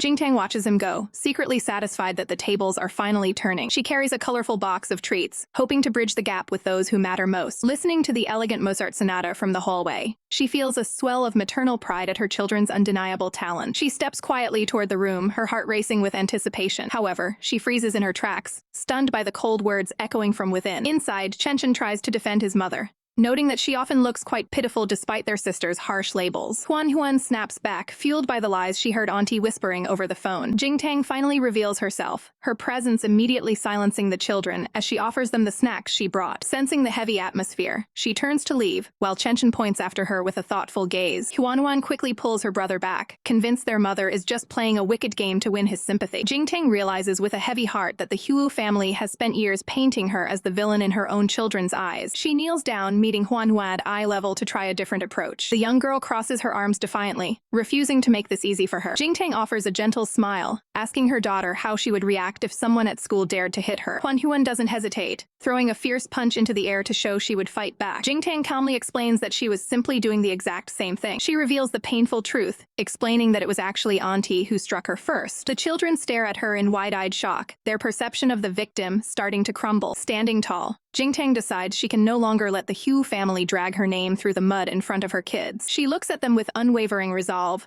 promising that no matter how messy the adult world gets, her love for them is unconditional. The siblings exchange a deeply conflicted look, unsure of what to believe anymore. Jingtang sets down the cake boxes, a small peace offering in the midst of the chaos. She points out their favorite flavors, strawberry and blueberry, hoping a simple gesture can start the healing process. With a final soft word, she heads for the stairs to let them return to their practice in peace. As soon as she is gone, Huanhuan turns to her brother, desperate to know if he thinks their mother was telling the truth. Chenchen admits he believes her, recalling how fierce and aggressive Auntie can be with the household staff. Huanhuan stands alone in thought, her conscience beginning to prick as she realizes she might have been wrong all along. Chenchen tries to lighten the mood, opening the box and asking if she wants a bite of the fragrant cake. Huanhuan turns her nose up at the offer, even as her stomach betrays her with a loud, hungry growl. Chenchen shrugs and heads for his computer, leaving his sister alone with the tempting dessert. He peeks back over his shoulder, silently counting down the seconds until her resolve breaks. Sure enough, Huanhuan can't resist any longer and stuffs a massive piece of strawberry cake into her mouth. She glows with delight, forced to admit that the treat is absolutely delicious. Suddenly, her smartwatch lights up with an incoming call from Mommy Zinzi. Huanhuan answers quickly, still clutching the half-eaten cake as she greets her. She feels a sudden pang of guilt, trying to hide the fact that she's enjoying her real mother's gift. Her eyes light up when Zinzi invites the whole family for a weekend trip to the ocean park. However,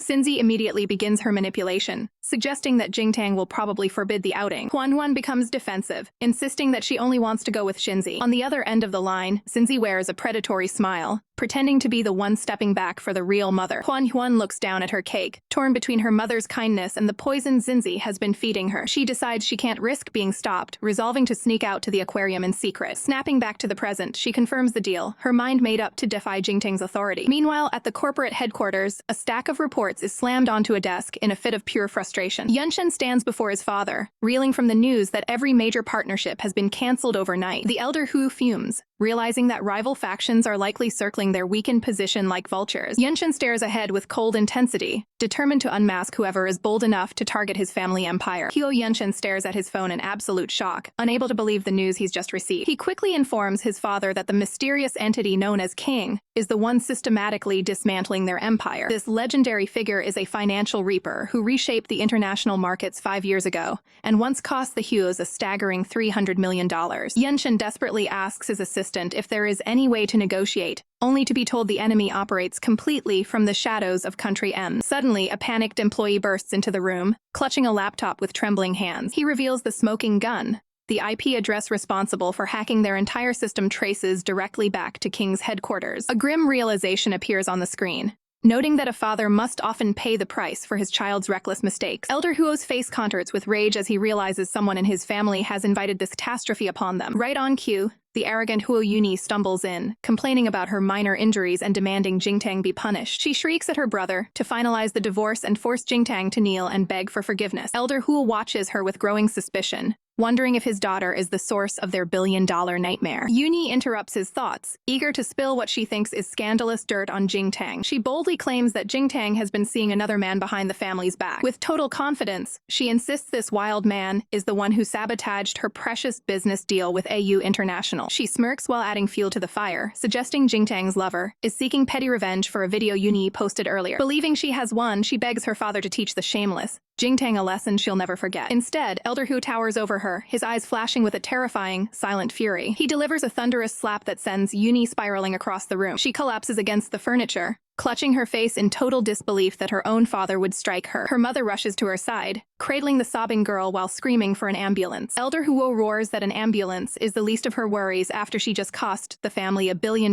in a single day. Yuni shrieks in denial, unable to comprehend how her failed partnership could possibly be worth such a fortune. Her father leans in close, his voice cold as he tells her she has offended someone far beyond her league. Yuni is left trembling in fear, finally realizing the gravity of the hidden enemy she's provoked. Unbeknownst to the family, Peidu's under undercover team has recorded the entire humiliating collapse of the Huo household. Miles away, the footage of the slap plays back on a high-end smartphone. Pei-du watches the video with a chilling, satisfied expression, his plan for vengeance moving perfectly. His associate notices his dark mood and asks why he looks so serious during their outing. Pei-du ignores the small talk, commanding his contact to leak the video and make it the talk of the entire city. The associate scans the footage, stunned to see the high and mighty Huo family in such a state of disgrace. Pei-du prepares to leave, demanding that the video reach every corner of the internet before the sun sets. His friend watches him go, realizing just how much Jingtang truly means to the powerful man. Late that night, a sleek car sits silently outside the massive Huo family estate. Pei-du stares at the darkened windows, questioning why he's drawn back to the place of Jingtang's suffering. He thinks back to years ago, when Jingtang was a radiant woman deeply in love with a man who didn't deserve her. The memory tastes like ash, knowing she sacrificed everything for a family that only gave her pain. He sits in the dark, playing a simple, good-night voice message from her on an endless, melancholic loop. Inside the mansion, Jingtang looks out her window and notices a familiar vehicle idling in the distance. She quickly brushes the thought aside, convinced that Pei-du would have no reason to visit her here. Shifting her focus, she heads down the hall to check on her children before they head to bed. She catches Huan off guard, the little girl looking startled by her mother's sudden appearance. Jingtang's eyes narrow as she senses the child is hiding something, likely another secret message to the manipulative Xinzi. Huan stays quiet, terrified that her secret trip to the aquarium tomorrow will be cancelled if she's caught. Jingtang gently suggests a bath, but the stubborn child immediately puts up a fight. Huan only agrees to wash when she realizes she can't risk smelling stinky for her meeting with Xinzi. Jingtang offers a soft, knowing smile and insists on personally helping her daughter get ready. Moments later, Jingtang strategically sends nanny Liu away on a late-night errand for expensive food. With the nanny gone, Jingtang inspects the pantry and confirms the woman has been stealing the family's premium supplies. A cold, calculated look crosses Jingtang's face as she prepares to purge the traitors from her home one by one. She returns to Huan and reaches out, her movements precise and confident. Huan freezes in absolute shock as she realizes her mother is looking directly at her with perfect clarity. Huan stares in disbelief as Jingtang gently holds her hands, confirming the impossible truth. Jingtang calmly explains that a specialized doctor has already begun restoring her sight. A warm smile plays on her lips as she promises to take the children out once her recovery is complete. The young boy's eyes sparkle with genuine joy at the news of his mother's returning vision. Stepping into her role with newfound confidence, Jingtang offers to draw a bath and share a bedtime story. Huan tries to maintain her cold exterior, though she's secretly desperate for the affection. Jingtang stands gracefully to prepare the water, her movements no longer hindered by darkness. Fearful of repercussions, Huan sternly warns her brother to keep this moment a secret from Lin Xinzi. The boy can only hope this signifies a turning point for their fractured family. Tucked into bed, Huan listens intently to a tale about a princess betrayed by a manipulative witch. Jingtang's voice remains steady as she describes how the princess will eventually reclaim her power with the help of those who truly love her. Huan realizes this narrative is far more profound than anything Lin Xinzi ever told her. The peaceful atmosphere is shattered by the sharp ringing of a smartwatch. Panic flashes across the girl's face when she realizes it's an incoming call from Xinzi. Terrified of being caught, Huan demands that Jingtang leave the room immediately. Jingtang exits without a word, pulling the door shut on the girl's frantic conversation. Her expression instantly hardens into cold resolve as she prepares to dismantle Xinzi's influence. Deep in the night, Jingtang meticulously reviews company documents by the glow of her desk lamp. Huo Yunshen suddenly bursts into the study, catching her in the middle of her work. He stands frozen in shock, questioning how she can possibly be reading in her condition. Jingtang offers a calculated explanation about her partial recovery and her intent to return to the office. Yunshen's first instinct is greed, relieved that his top asset can soon start working for him again. Jingtang watches him with silent contempt, noting the visible toll the recent financial disaster has taken. Exhausted and defeated, Yunshen pours a drink while lamenting the massive losses the family has suffered. Jingtang masks her satisfaction with a facade of concern, relishing the karma striking the Huo family. The mood shifts as Yunshen brings up his sister's report of Jingtang entering a stranger's car. Jingtang's eyes narrow as she realizes Yuni is still actively trying to ruin her reputation. Yunshen looms over her, his tone turning sharp as he demands a full explanation for her whereabouts. He leans in aggressively, his jealousy flaring as he interrogates her about the mystery man. His suspicion grows as he notices Jingtang's usual submissiveness has completely vanished. Playing the victim perfectly, Jingtang puts on a tearful display of fear and confusion. She wipes away fake tears, claiming a kind stranger merely rescued her from Yuni's harassment. Exhausted by his interrogation, she turns her back on him and retreats under the covers. She lies perfectly still, refusing to engage with his toxic demands any further. Beneath the sheets, a sharp smirk appears on her face as she mocks his pathetic attempt at control. Yunshen rubs his eyes in frustration, momentarily regretful for his harsh outburst. He attempts to reassert his dominance, reminding her to stay within the sensible limits he expects. Jingtang glares into the darkness, vowing to show him exactly how much she has changed. Yunshen finally leaves her alone, heading back to the study study to deal with his crumbling empire. He shuts the door behind him, but the seed of doubt has already taken root. Driven by paranoia, he immediately calls for the university security footage to verify her story. Huo Yunshen sits in his dimly lit office, listening as a report confirms the surveillance footage matches Jingtang's story perfectly. A smug, self-satisfied smirk plays on his lips as he convinces himself that he is the only man who truly matters to his wife. The next morning, Jingtang enters the kids' room with a gentle touch, waking Huan and Chen for their big school outing. She hopefully holds up a beautiful new outfit she hand-selected, trying to bridge the gap between her and her daughter. Huan immediately recoils, stubbornly demanding her Elsa dress because she already promised Lin Xinzi they would wear matching mother-daughter outfits. Jingtang's expression flickers with a momentary sting of betrayal before she masks it with a forced, patient smile. When she tries to hand Huan a jacket for the morning chill, the young girl snaps at her to stop nagging and storms off. Sensing his mother's hurt, little Chen reaches out and grabs her sleeve in a silent gesture of support. He looks up at her with big, soulful eyes, thanking her for looking after them despite the cold. Jingtang's heart softens as she calls him her baby, though the boy playfully insists he's far too grown up for such names. She watches with a bittersweet gaze as her son heads off to get ready,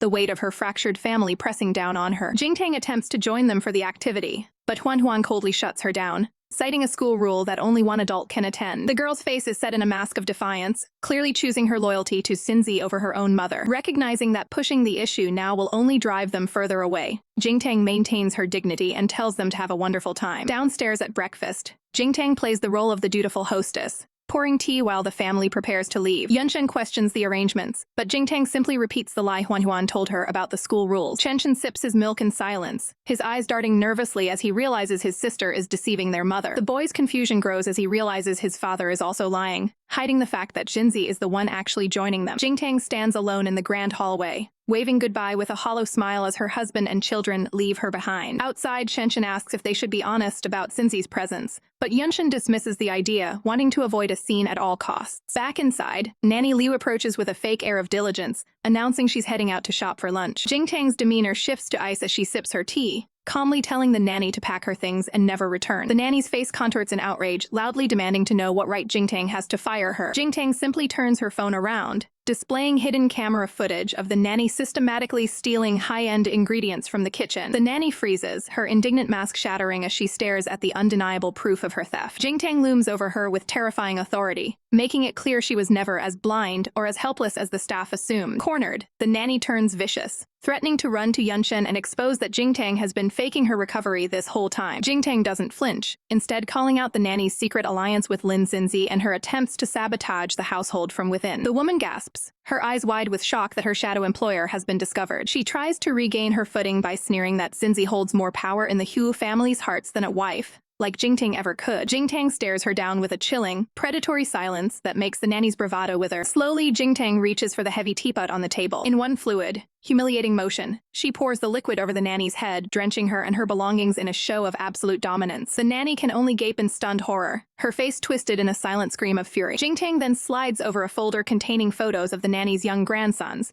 revealing she knows exactly where the woman lives. With a razor-sharp smile, she points out that the evidence of theft is enough to put the nanny in prison for years. She leans in, whispering a final, devastating question. Does the nanny really think Lin Xinzi will care for her grandkids once she's behind bars? Jingtang gives her exactly 60 seconds to vanish from the house forever, her eyes glowing with a cold, lethal intensity. The nanny trembles, completely broken and terrified by the true power of the woman she dared to betray. Xinzi puts on her best performance at the theme park, gracefully declining a stranger's request for a photo. Instead, she offers the photographer a pre-saved image of her and Yunshen to help promote the park's event. The man is impressed by the high-quality shot of the happy family displayed on the screen. As she walks away, Xinzi's eyes sharpen with a cold ambition to officially claim the title of Mrs. Huo. Little does she know, Jingtang is watching her every move from the shadows, disguised in a wide-brimmed hat. Jingtang smirks at the pathetic display, fully prepared to let the cheating pair dig their own graves. Shifting her focus, Jingtang invites her friend Qiandai to a celebratory dinner, keeping her true intentions hidden behind a pleasant mask. Over at the park entrance, Yunshen is visibly distracted as he stares intently at his phone. He delivers the shocking news to Xinzi that their inside spy, Aunt Liu, has abruptly resigned. Xinzi is immediately defensive, annoyed that Yunshen is looking to her for answers about the nanny's departure. She plays the victim, pretending to be deeply concerned while pondering how the household dynamic has shifted. Calculating her next move, she suggests that Jingtang must have done something to drive the loyal worker away. As night falls, a sleek black car cruises through the city streets. Jingtang sits in the passenger seat, calmly scrolling through a long list of missed calls from her frantic husband. When the phone rings again, she finally decides to answer. Her voice is smooth as silk. She can't help but smile at the sheer desperation dripping from Yunshen's voice. To maintain her cover, she leans toward her friend, claiming they are simply enjoying a quiet night out. At the park, Yunshen paces by his car, struggling to keep his lies straight. Sensing the tension, Xinzi purposefully stumbles into him, letting out a loud, dramatic cry to interrupt the call. Jingtang hears the commotion and shares a mocking look with Qiandai. Qiandai doesn't miss a beat, loudly questioning why there's a woman screaming in the background of a business trip. Yunshen nearly jumps out of his skin, shoving Xinzi away as he tries to maintain a professional facade. He ducks into the driver's seat, his heart racing as he tries to regain control of the conversation. While the kids sit in the back, Yunshen listens as Jingtang provides a perfectly logical excuse for the nanny's exit. Jingtang's expression is chillingly calm as she invites him to verify the story with Aunt Liu himself. She keeps the pressure on, asking exactly when he plans to return to his blind wife. Jingtang and Qiandai can barely contain their laughter at the chaos they are causing. To deliver the final blow, Jingtang hits the button to initiate a surprise video call. Panicking, Yunshen literally shoves Xinzi's face out of the frame to keep her from being seen. He desperately fumbles with the device, declining the request before his secret is exposed. He makes a weak excuse about the children being too exhausted for a camera session. Jingtang feigns disappointment, telling him to hurry home so they can talk in person. The moment the line goes dead, the two women burst into hysterical laughter at Yunshen's cowardice. Jingtang stares at the dark screen, already plotting the next surprise for her unfaithful husband. Outside the car, Xinzi tries to salvage the mood by reminiscing about their perfect day together. Yunshen isn't having it, sternly warning her to maintain a strictly professional distance at the office. Xinzi's face falls as she realizes she's being pushed back into the shadows. To keep her on the hook, Yunshen leans in and reaffirms his promise that she will eventually take Jingtang's place. A dark, murderous look crosses Xinzi's face as she decides that eventually isn't fast enough. She watches with a bitter scowl as the car pulls away, leaving her alone on the sidewalk. Inside the vehicle, little Chenchen looks at his father with eyes full of doubt and judgment. The boy bravely asks the question Yunshen has been avoiding.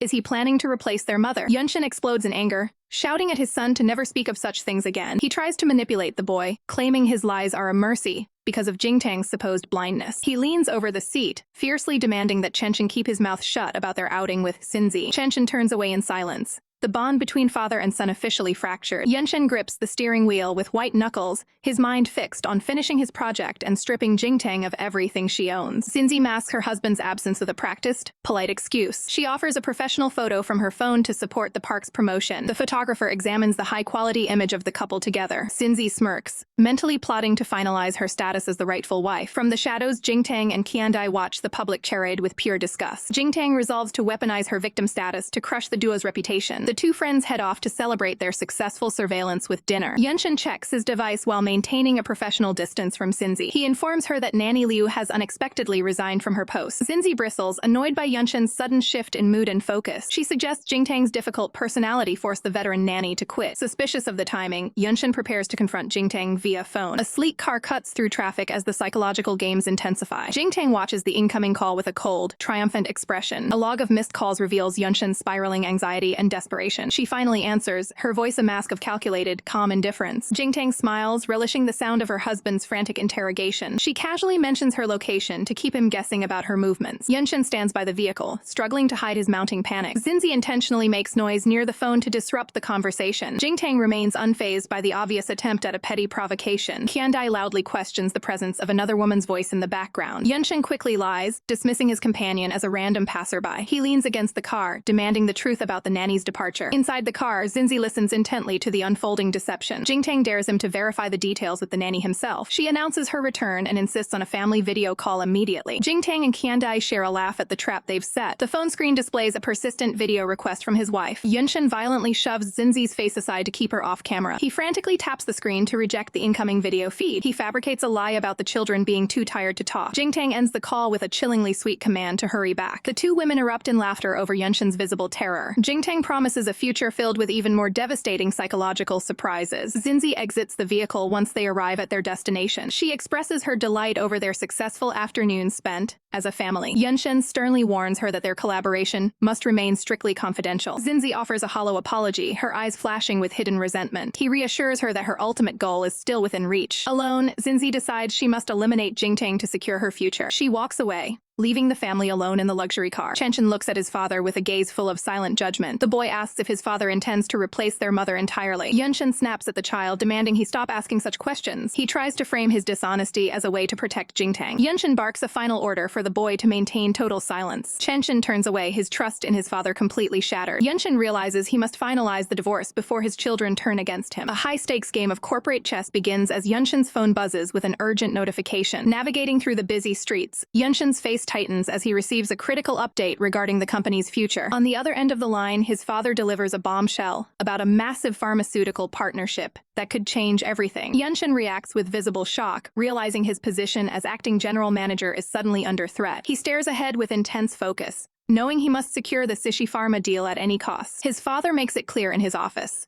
They need a flawless proposal within a week, and Jingtang is the only one who can deliver it. Yunshin lets out a confident smirk, certain that his loyal trump card will once again do whatever he asks. Meanwhile, Cinzi paces her room, her mind spiraling as she realizes her influence is slipping away. She desperately clutches her phone, trying to maintain her web of informants within the household. Nanny Liu remains firm on the call, prioritizing her own family over Xinzi's manipulative demands. Xinzi's expression turns to pure venom as she realizes Jingtang has already checkmated her from the shadows. In a much calmer setting, Jingtang relaxes on her sofa, reviewing the company's stolen R&D files on her tablet. She shares a knowing smile with her contact, revealing that Xinzi has been taking credit for Jingtang's hard work for years. Her assistant, Lu Li, looks on from her workstation, disgusted by the blatant professional theft they've uncovered. Jingtang's eyes gleam with a sharp, calculating light as she prepares to reclaim what is rightfully hers. She stands up, ready to set the next phase of her revenge into motion. With a decisive motion, she tosses her phone aside, ending the call on her own terms. As evening falls, Jingtang stands by the window,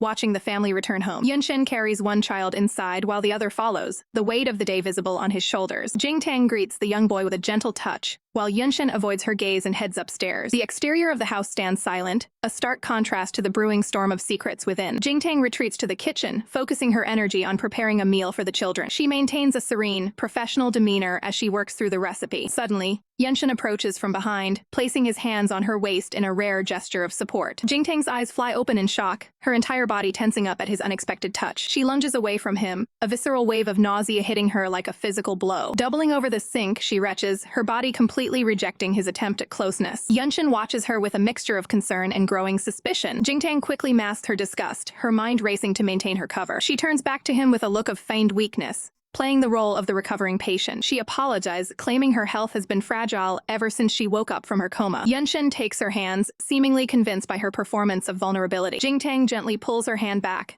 maintaining a careful distance under the guise of being dirty from cooking. She shifts the topic to business, asking about the progress of the high-stakes Alzheimer's project. Her gaze sharpens as she realizes just how desperate the Huo family is for this specific breakthrough. Yunshin pressures her, demanding a complete proposal by the following week to secure the deal. Jingtang counters with a bold condition, proposing the research be structured as an outsourced collaboration she controls. Yunshin's temper flares as he questions why she would want to distance herself from the company's direct oversight. She puts on a look of profound hurt, acting as though his lack of trust is a personal insult. Yunshin is left speechless, caught off guard by her sudden pivot in strategy. She calmly explains that this structure is designed to protect him and the company from any potential R&D failures. He looks at her, stunned by the sheer logic and financial benefit she's offering the Huo family. Yunshin hesitates, admitting he needs time to process the massive implications of her request. Jingtang offers a sweet, deceptive smile, reaffirming her dedication to his best interests. The moment he turns away, her expression hardens into one of pure, calculating victory. Later, Jingtang carries a tray of refreshments toward the children's quarters. She hears a frantic sound from behind the door and freezes in mid-step. The tray rattles in her hands as she stares at the entrance with growing dread. Chenshin looks up at her, his face flushed and his eyes brimming with tears. Jingtang gasps in horror as she realizes a new crisis has struck the heart of her home. Jingtang's heart sinks as she looks down at her daughter shivering under the covers. Little Huanhuan's face is flushed with a high fever, her breathing heavy and labored. Chenshin watches from the side, admitting that his sister insisted on wearing a thin dress, just to look like her auntie, Xinzi. Jingtang gently reassures the boy that a simple chill is nothing a good night's sleep, and some medicine can't fix. Despite her words, Chenshin is consumed by guilt,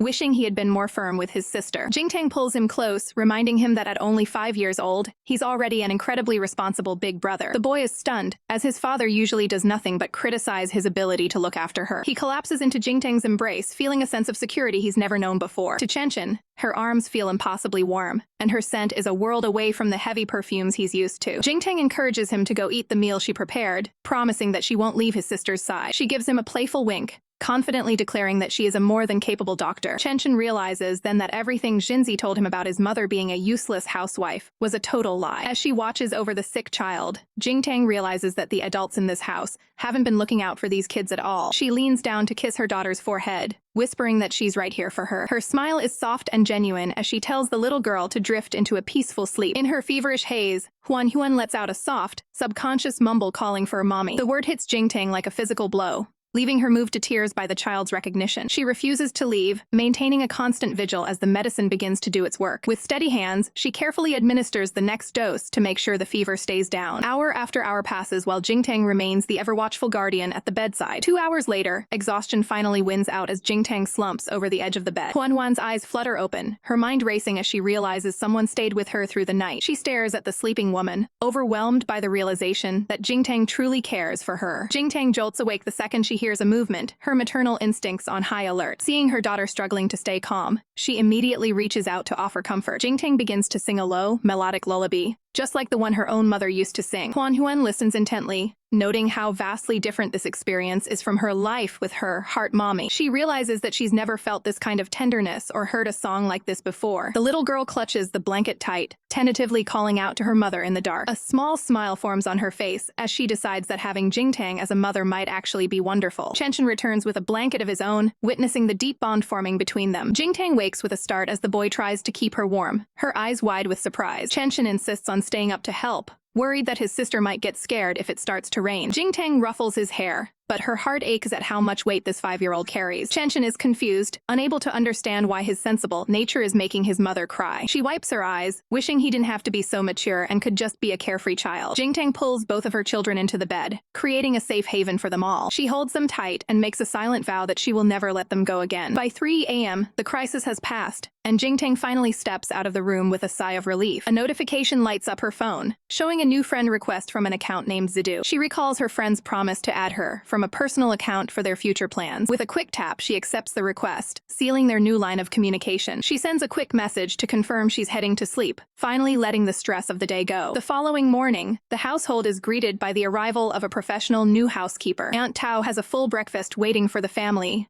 letting the children start their day right. Jingtang watches them with a smile, knowing that with the home stabilized, she can focus on the company. She greets her children at the table, checking in one last time to make sure the fever is completely gone. She can't help but laugh at their sunder attitude as they act like last night's drama was no big deal. Jingtang waves them off to school, promising to be right there waiting for them when they return. Just as Jingtang prepares to leave for the day, little Huanhuan stops her in her tracks to say something important. The young girl blushes, thanking her mother for the help yesterday and requesting more of those healthy, delicious meals for dinner tonight. Without waiting for a response, Huanhuan dashes toward the waiting car, leaving Jingtang stunned by the child's sudden change of heart. A gentle smile spreads across Jingtang's face as she waves goodbye, realizing the previous night's medical crisis was a blessing in disguise for their relationship. Her moment of peace is interrupted by Yunshen, who approaches to inform her that he's finally convinced his father to go along with her corporate collaboration proposal. Jingtang offers a confident smile, while Yunshen internally calculates how to win her over completely before any business rivals beat him to the punch. He stares at her with a hidden agenda,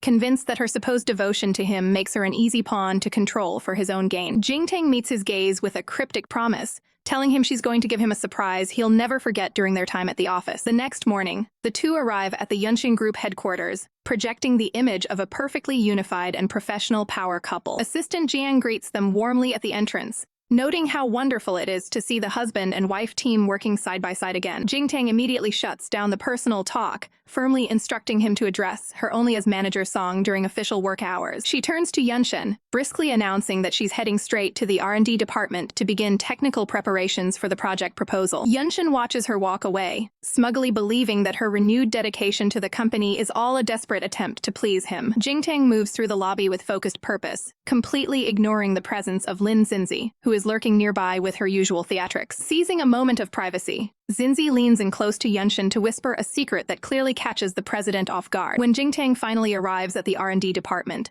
she finds the entire laboratory workspace eerily deserted and silent. Her assistant rushes over to explain that Lena, a known follower of Xinzi, has intentionally lured the entire staff away to a separate meeting hall. She shows Jingtang a screenshot of the group message, where Lena used a free breakfast to bait the team into an unauthorized gathering. Rather than getting angry, Jingtang tells her assistant to send out a final warning, return to their desks within 15 minutes or face the professional consequences. The assistant grins with excitement, eager to see her boss take back control of the department's hierarchy. Over at the multi-purpose hall, the sign confirms where the staff has been sequestered for the morning. Lena sits at the head of the conference table, acting as if she is the one truly in charge of the department's morning operations. Some employees whisper nervously among themselves, fearing that giving the cold shoulder to the president's wife will lead to a disaster for their careers. Lena checks the notification on her phone and scoffs at Jingtang's ultimatum, convinced the new manager is just making empty threats. One brave staff member questions if publicly disrespecting manager Song on her very first day back is taking their loyalty to Xinzi too far. Lena slams her coffee down and snaps at the group,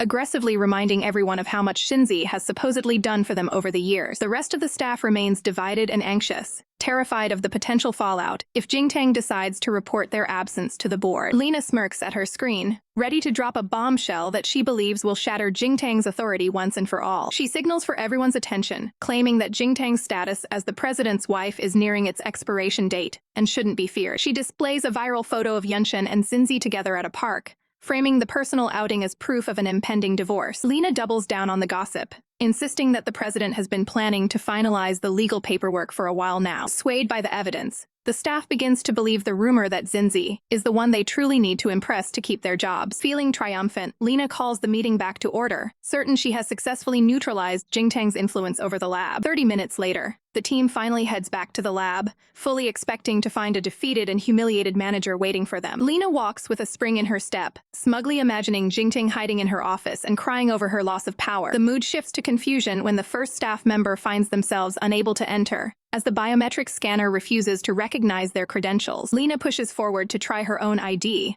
only for the system to issue a final warning before automatically alerting the building's security. Realization sinks in as Lena grits her teeth in a rage, knowing exactly who is behind the technical lockout. Infuriated, she bangs her fist against the glass door, screaming for Jingtang to open up and let them back into their workstations. On the other side of the glass, Jingtang and her assistant watch the chaotic scene on the monitors with cool, professional indifference. Jingtang calmly reveals that since she originally designed the security system, she holds the highest level of administrative authorization. Lena frantically pulls out her phone to call for help, determined to bring in higher management to break the stalemate. Outside the office, Xinzi puts on a performance for Yunshen, acting like a victim of Jingtang's supposed workplace bullying. A phone buzzes with an incoming call, signaling that the situation in the R&D department has reached a critical boiling point. Yunshen puts the call on speaker, listening as Lena hysterically reports that they have all been locked out of their own department. Xinzi watches with feigned concern as Lena claims Jingtang has completely lost her mind and stopped all departmental work. Yunshen's temper flares as he hears the report, frustrated that Jingtang is causing such a massive disruption on her very first day. He coldly instructs Lena to wait for them, announcing that he and Xinzi are on their way down to settle the matter personally. The staff begins to whisper as the president and Xinzi arrive, convinced that Jingtang's brief reign is about to come to a crashing end. Lena gleefully turns to Xinzi, asking her to use her acting head access rights to override the lock and expose Jingtang's actions. Xinzi freezes in panic, her heart racing as she realizes she cannot reveal that her access was revoked when she was dismissed earlier that morning. The pressure from the surrounding staff mounts as they crowd around, waiting for her to step up and prove her authority over the system. Her facade begins to crumble when a staff member mentions a rumor that the board has already issued an order to remove her from her position. Lena is paralyzed with shock, unable to process the news of Xinzi's sudden dismissal. She frantically demands that Xinzi debunk the rumors before the entire department. Xinzi plays the part of the victim, looking to President Huo for a way out of this professional nightmare. Determined to reassert control, Yunshen marches toward the locked R&D facility. He hammers on the door, his voice booming as he commands Jingtang to stand down and open up. Unfazed by the noise, Jingtang carefully sets down her equipment, satisfied with her successful experiment. She hears the desperate shouting and prepares to confront her agitated colleagues. Jingtang emerges with a cool, professional gaze that immediately silences the room. Lena scoffs, wrongly assuming Jingtang only opened the door because she was intimidated by the president's arrival. Yunshen confronts her instantly, demanding an explanation for locking out the entire staff. Jingtang completely ignores his posturing, announcing that the staff's absence will be treated as a strike and result in pay cuts. Lena and the others protest loudly, claiming they were merely attending a legitimate morning meeting. Jingtang drops a bombshell, reminding them that she personally designed the department's surveillance system 7 years ago. The realization of her technical dominance leaves Yunshen and the staff speechless. Lena tries to mask her fear with a sneer, questioning why the department would even hire someone like Jingtang. Jingtang stands her ground, staring down the mutinous group with unwavering authority. She leans in to whisper a chilling warning to Lena, Every word of their secret meeting was recorded. The staff collapses into a state of panic, realizing their plot to ostracize their superior is now documented evidence. Terrified of the consequences, one employee immediately caves and offers to write a formal apology. The rest of the team quickly falls in line, pledging their full cooperation to Jingtang from now on. Xinzi watches in silent fury as her carefully built influence over the staff evaporates in seconds. Seeing the situation resolved, Yunshen dismisses the crowd to save face for the company. As she passes by, Jingtang delivers a sharp, one-word verdict on Lena's failed performance. Driven to a breaking point, Lena loses all professional composure and lunges at her manager. Her sharp nails dig deep into Jingtang's arm during the brief physical struggle. Jingtang's expression shifts to one of cold calculation as she reacts to the assault. With a swift, decisive motion, Jingtang repels the physical attack and sends Lena reeling. Xinzi catches the stumbling Lena, immediately shifting into a performance of theatrical concern. She begs Jingtang to stop, framing the aggressor as an innocent victim of Jingtang's temper. Yunshen takes the bait, harshly criticizing Jingtang for resorting to physical conflict. Jingtang offers a bitter smile, realizing that no matter the evidence, Yunshen will never choose to trust her. She reveals the bleeding marks on her arm, proving she was the one actually injured in the exchange. Xinzi quickly pivots, claiming the injury was just an unfortunate accident caused by Lena's long nails. Yunshen accepts the flimsy excuse immediately, ordering Jingtang to apologize and drop the matter. Jingtang refuses to engage further, citing exhaustion from her actual R&D work as she prepares to leave. She delivers a final blow, announcing a split in the department for anyone who still wants to follow Xinzi. Jingtang walks away with her head high, determined to secure her career and her children's future. Yunshen aggressively grabs her injured arm, trying to force her to stay and answer him. Jingtang remains calm, warning him that delaying her progress will only hurt the company's bottom line. Yunshen is left standing alone, staring at the aftermath of his own misplaced anger. Xinzi continues to whisper poison in his ear, blaming herself for Jingtang's supposedly unreasonable behavior. Yunshen falls for the manipulation, promising to convince Grandma to reverse the firing order. He places a tense call to his grandmother, demanding to know why she bypassed his authority to fire his secretary. Xinzi listens intently, her eyes burning with resentment toward the matriarch who sees through her schemes. Grandma doesn't hold back, making it clear that she considers Xinzi nothing more than a home-wrecking vixen. Xinzi continues her act, pretending to be worried about the strain on Yunshen's family relationships. Yunshen vows to protect her position, completely unaware that he is being played by his own assistant. Song Jingtang arrives at the office to find the staff suddenly eager to please her. She remains skeptical of their shallow loyalty,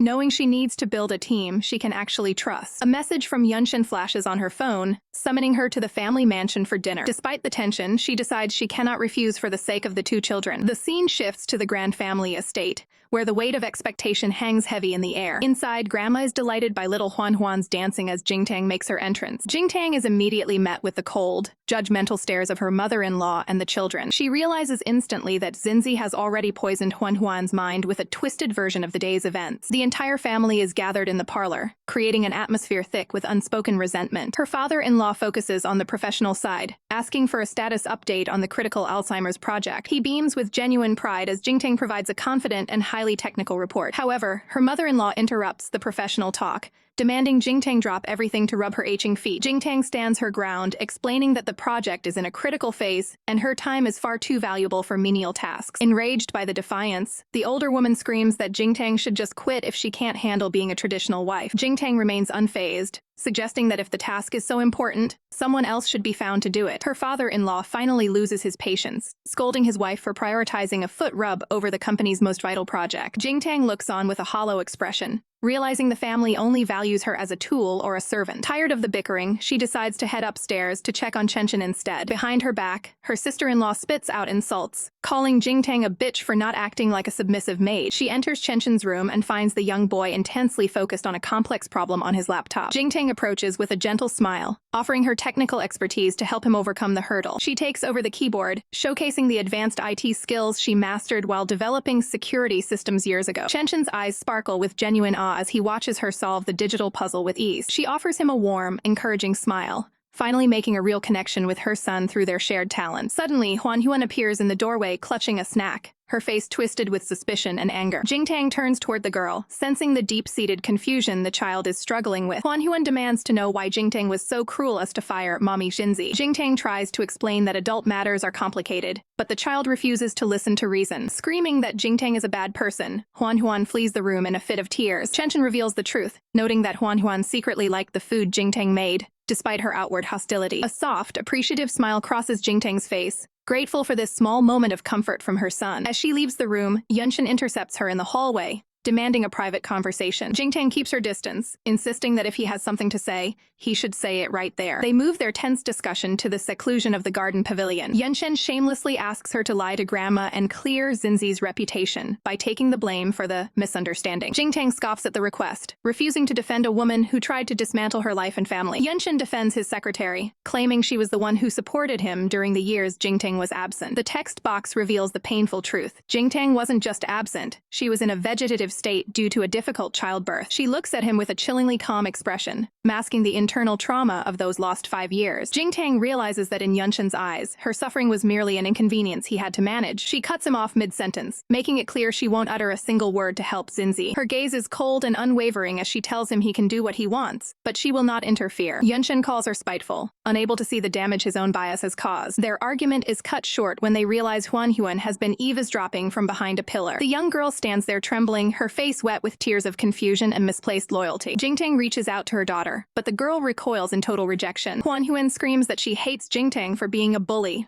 leaving the mother devastated as the progress she made is shattered. The family gathers in the lavish living room, with the elders noting how much Chenshin resembles a young prince. While Jingtang stands by quietly, young Huan Yuan huffs in annoyance, clearly still harboring resentment toward her mother. Chenshin excitedly interrupts the tension, reminding everyone that his teacher needs a family photo for school. Huan Yuan claps her hands in delight, listing off every family member she wants in the portrait while pointedly ignoring Jingtang. Jingtang's heart sinks as she realizes her own daughter has purposefully excluded her from the list. Despite the awkwardness, the entire family eventually assembles before the photographer's lens in the grand hall. Huan Yuan visibly recoils, refusing to stand anywhere near Jingtang as the group settles into position. The grandmother intervenes, sternly telling Yunshen to hold his wife so they don't look like a couple just for show. Yunshen reluctantly reaches out, his hand firmly gripping Jingtang's shoulder to satisfy his grandmother's demands. He puts on a forced smile for the camera, promising to keep the advice about pampering his wife in mind. The photographer readies the shot, urging everyone to look toward the lens and say cheese. The flash goes off, capturing a family portrait that looks perfect on the surface, despite the underlying fractures. Later, the grandmother walks through the garden with Jingtang, questioning the true nature of her relationship with Yunshen. The elder woman expresses her disdain, calling out Yunshen for pressuring Jingtang to help a woman like Lin Xinzi. Jingtang explains that her strategy isn't about Yunshen,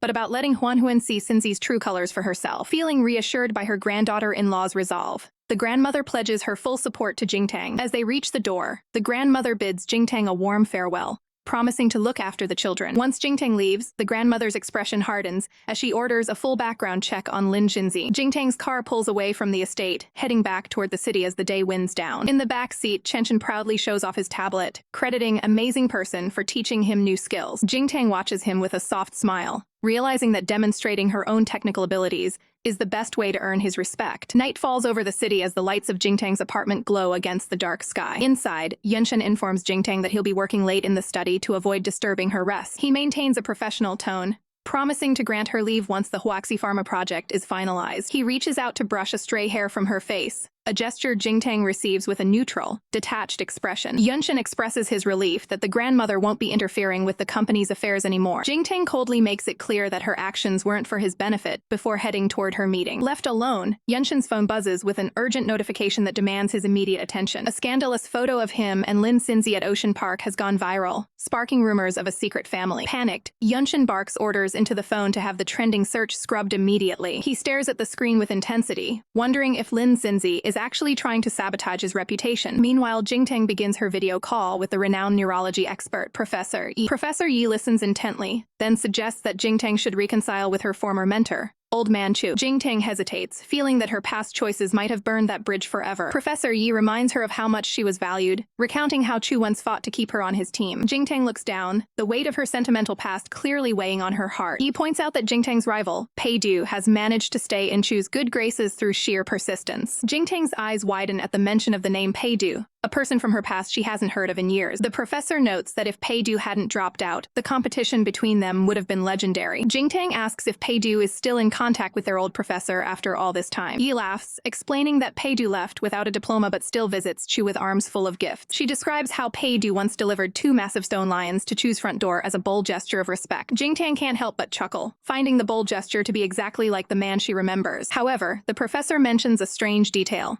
Pei-du visits a specific location every year on April 17. Jingtang freezes as the significance of that specific date begins to sink in. A vision of a kind, older groundskeeper appears, recalling a handsome man who pays to maintain a certain grave. The worker describes the visitor as someone exceptionally handsome, even more striking than a television star. Jingtang realizes that April 17th is the anniversary of her mother's death, leaving her to wonder if Pei-du has been the one visiting her all along. Jingtang focuses intently on her work, wrapping up a professional consultation with Professor Yi regarding her research. High above, the moon hangs over a brewing storm of scandal as Yunshen realizes the viral photo originated from Xinzi's phone. He immediately calls her, his voice sharp with suspicion as he demands to know if she leaked their private photo to the aquarium staff. Xinzi, currently taking a bath, feigns complete innocence while claiming she needs to check the internet to see what he's talking about. Her expression shifts to a cold, calculating gaze as she realizes she needs to stage a performance to redirect his interrogation. As Yunshen continues to press her for answers, she interrupts him with a sudden, sharp scream of pain. Panic instantly replaces Yunshen's anger as he shouts her name into the dead air of the disconnected call. He bolts through the hallway, his mind racing with worst-case scenarios for the woman he thinks is in danger. Staring down at his device in shock, he fears that something catastrophic has happened on the other end. Meanwhile, Jingtang's phone vibrates on the desk, illuminating a new notification in the quiet room. She reads a cold text from Yunshen stating an emergency came up and he won't be returning home tonight. A smirk plays on her lips as she realizes his predictable patterns, reaffirming that her only priorities now are her career and her son. The lights of the city apartment complex glow late into the night,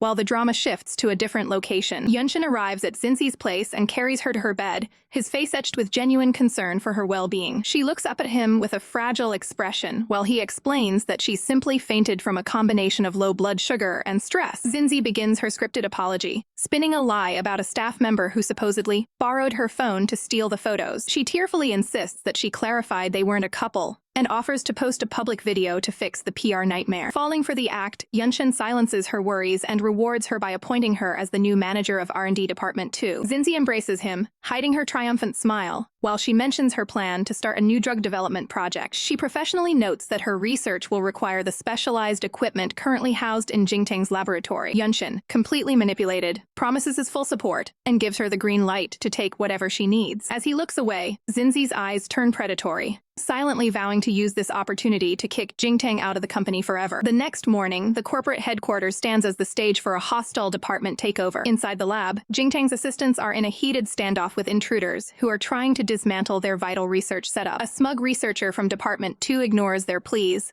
ordering the movers to forcibly clear the room of all equipment. Jingtang's team rushes to her side the moment she enters, explaining that Xinzi's people are shamelessly looting their workspace. Jingtang stands her ground, her gaze icy as she questions why Yunshen would ever authorize a move that sabotages a core project. Xinzi saunters in with an air of superiority, dismissively claiming she's just borrowing the assets for 2 weeks. She maintains a mask of professional courtesy, acting as though her theft is a standard company procedure. Jingtang stares her down, warning that the project she's handling is the lifeblood of the group and cannot be delayed. For a split second, Xinzi's confidence falters as she wonders if Jingtang actually holds more power than she let on. Her assistant scoffs at the warning, mockingly dismissing Jingtang's status as a top-tier researcher. The researcher sneers, reminding Jingtang that she was a vegetable for 5 years and likely doesn't even remember how to work. Jingtang's eyes flash with a dangerous light as she asks if they truly believe she can be so easily replaced. The rival researcher laughs in her face, telling her to hand over the project because Xinzi is far more capable of handling it. Xinzi chimes in with fake concern, suggesting that Jingtang's health is too fragile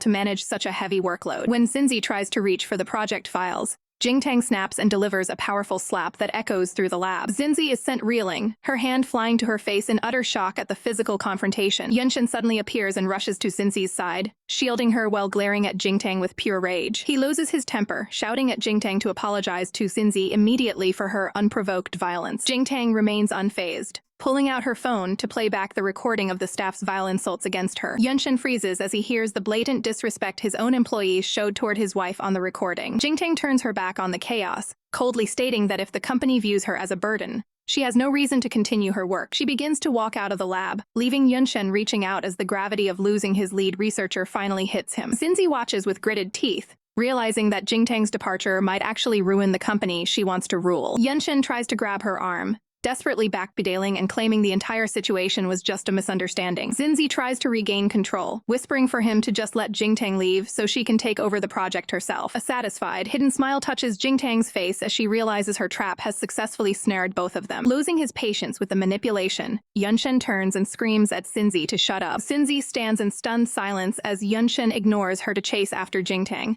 his sudden outburst leaving her humiliated in front of everyone.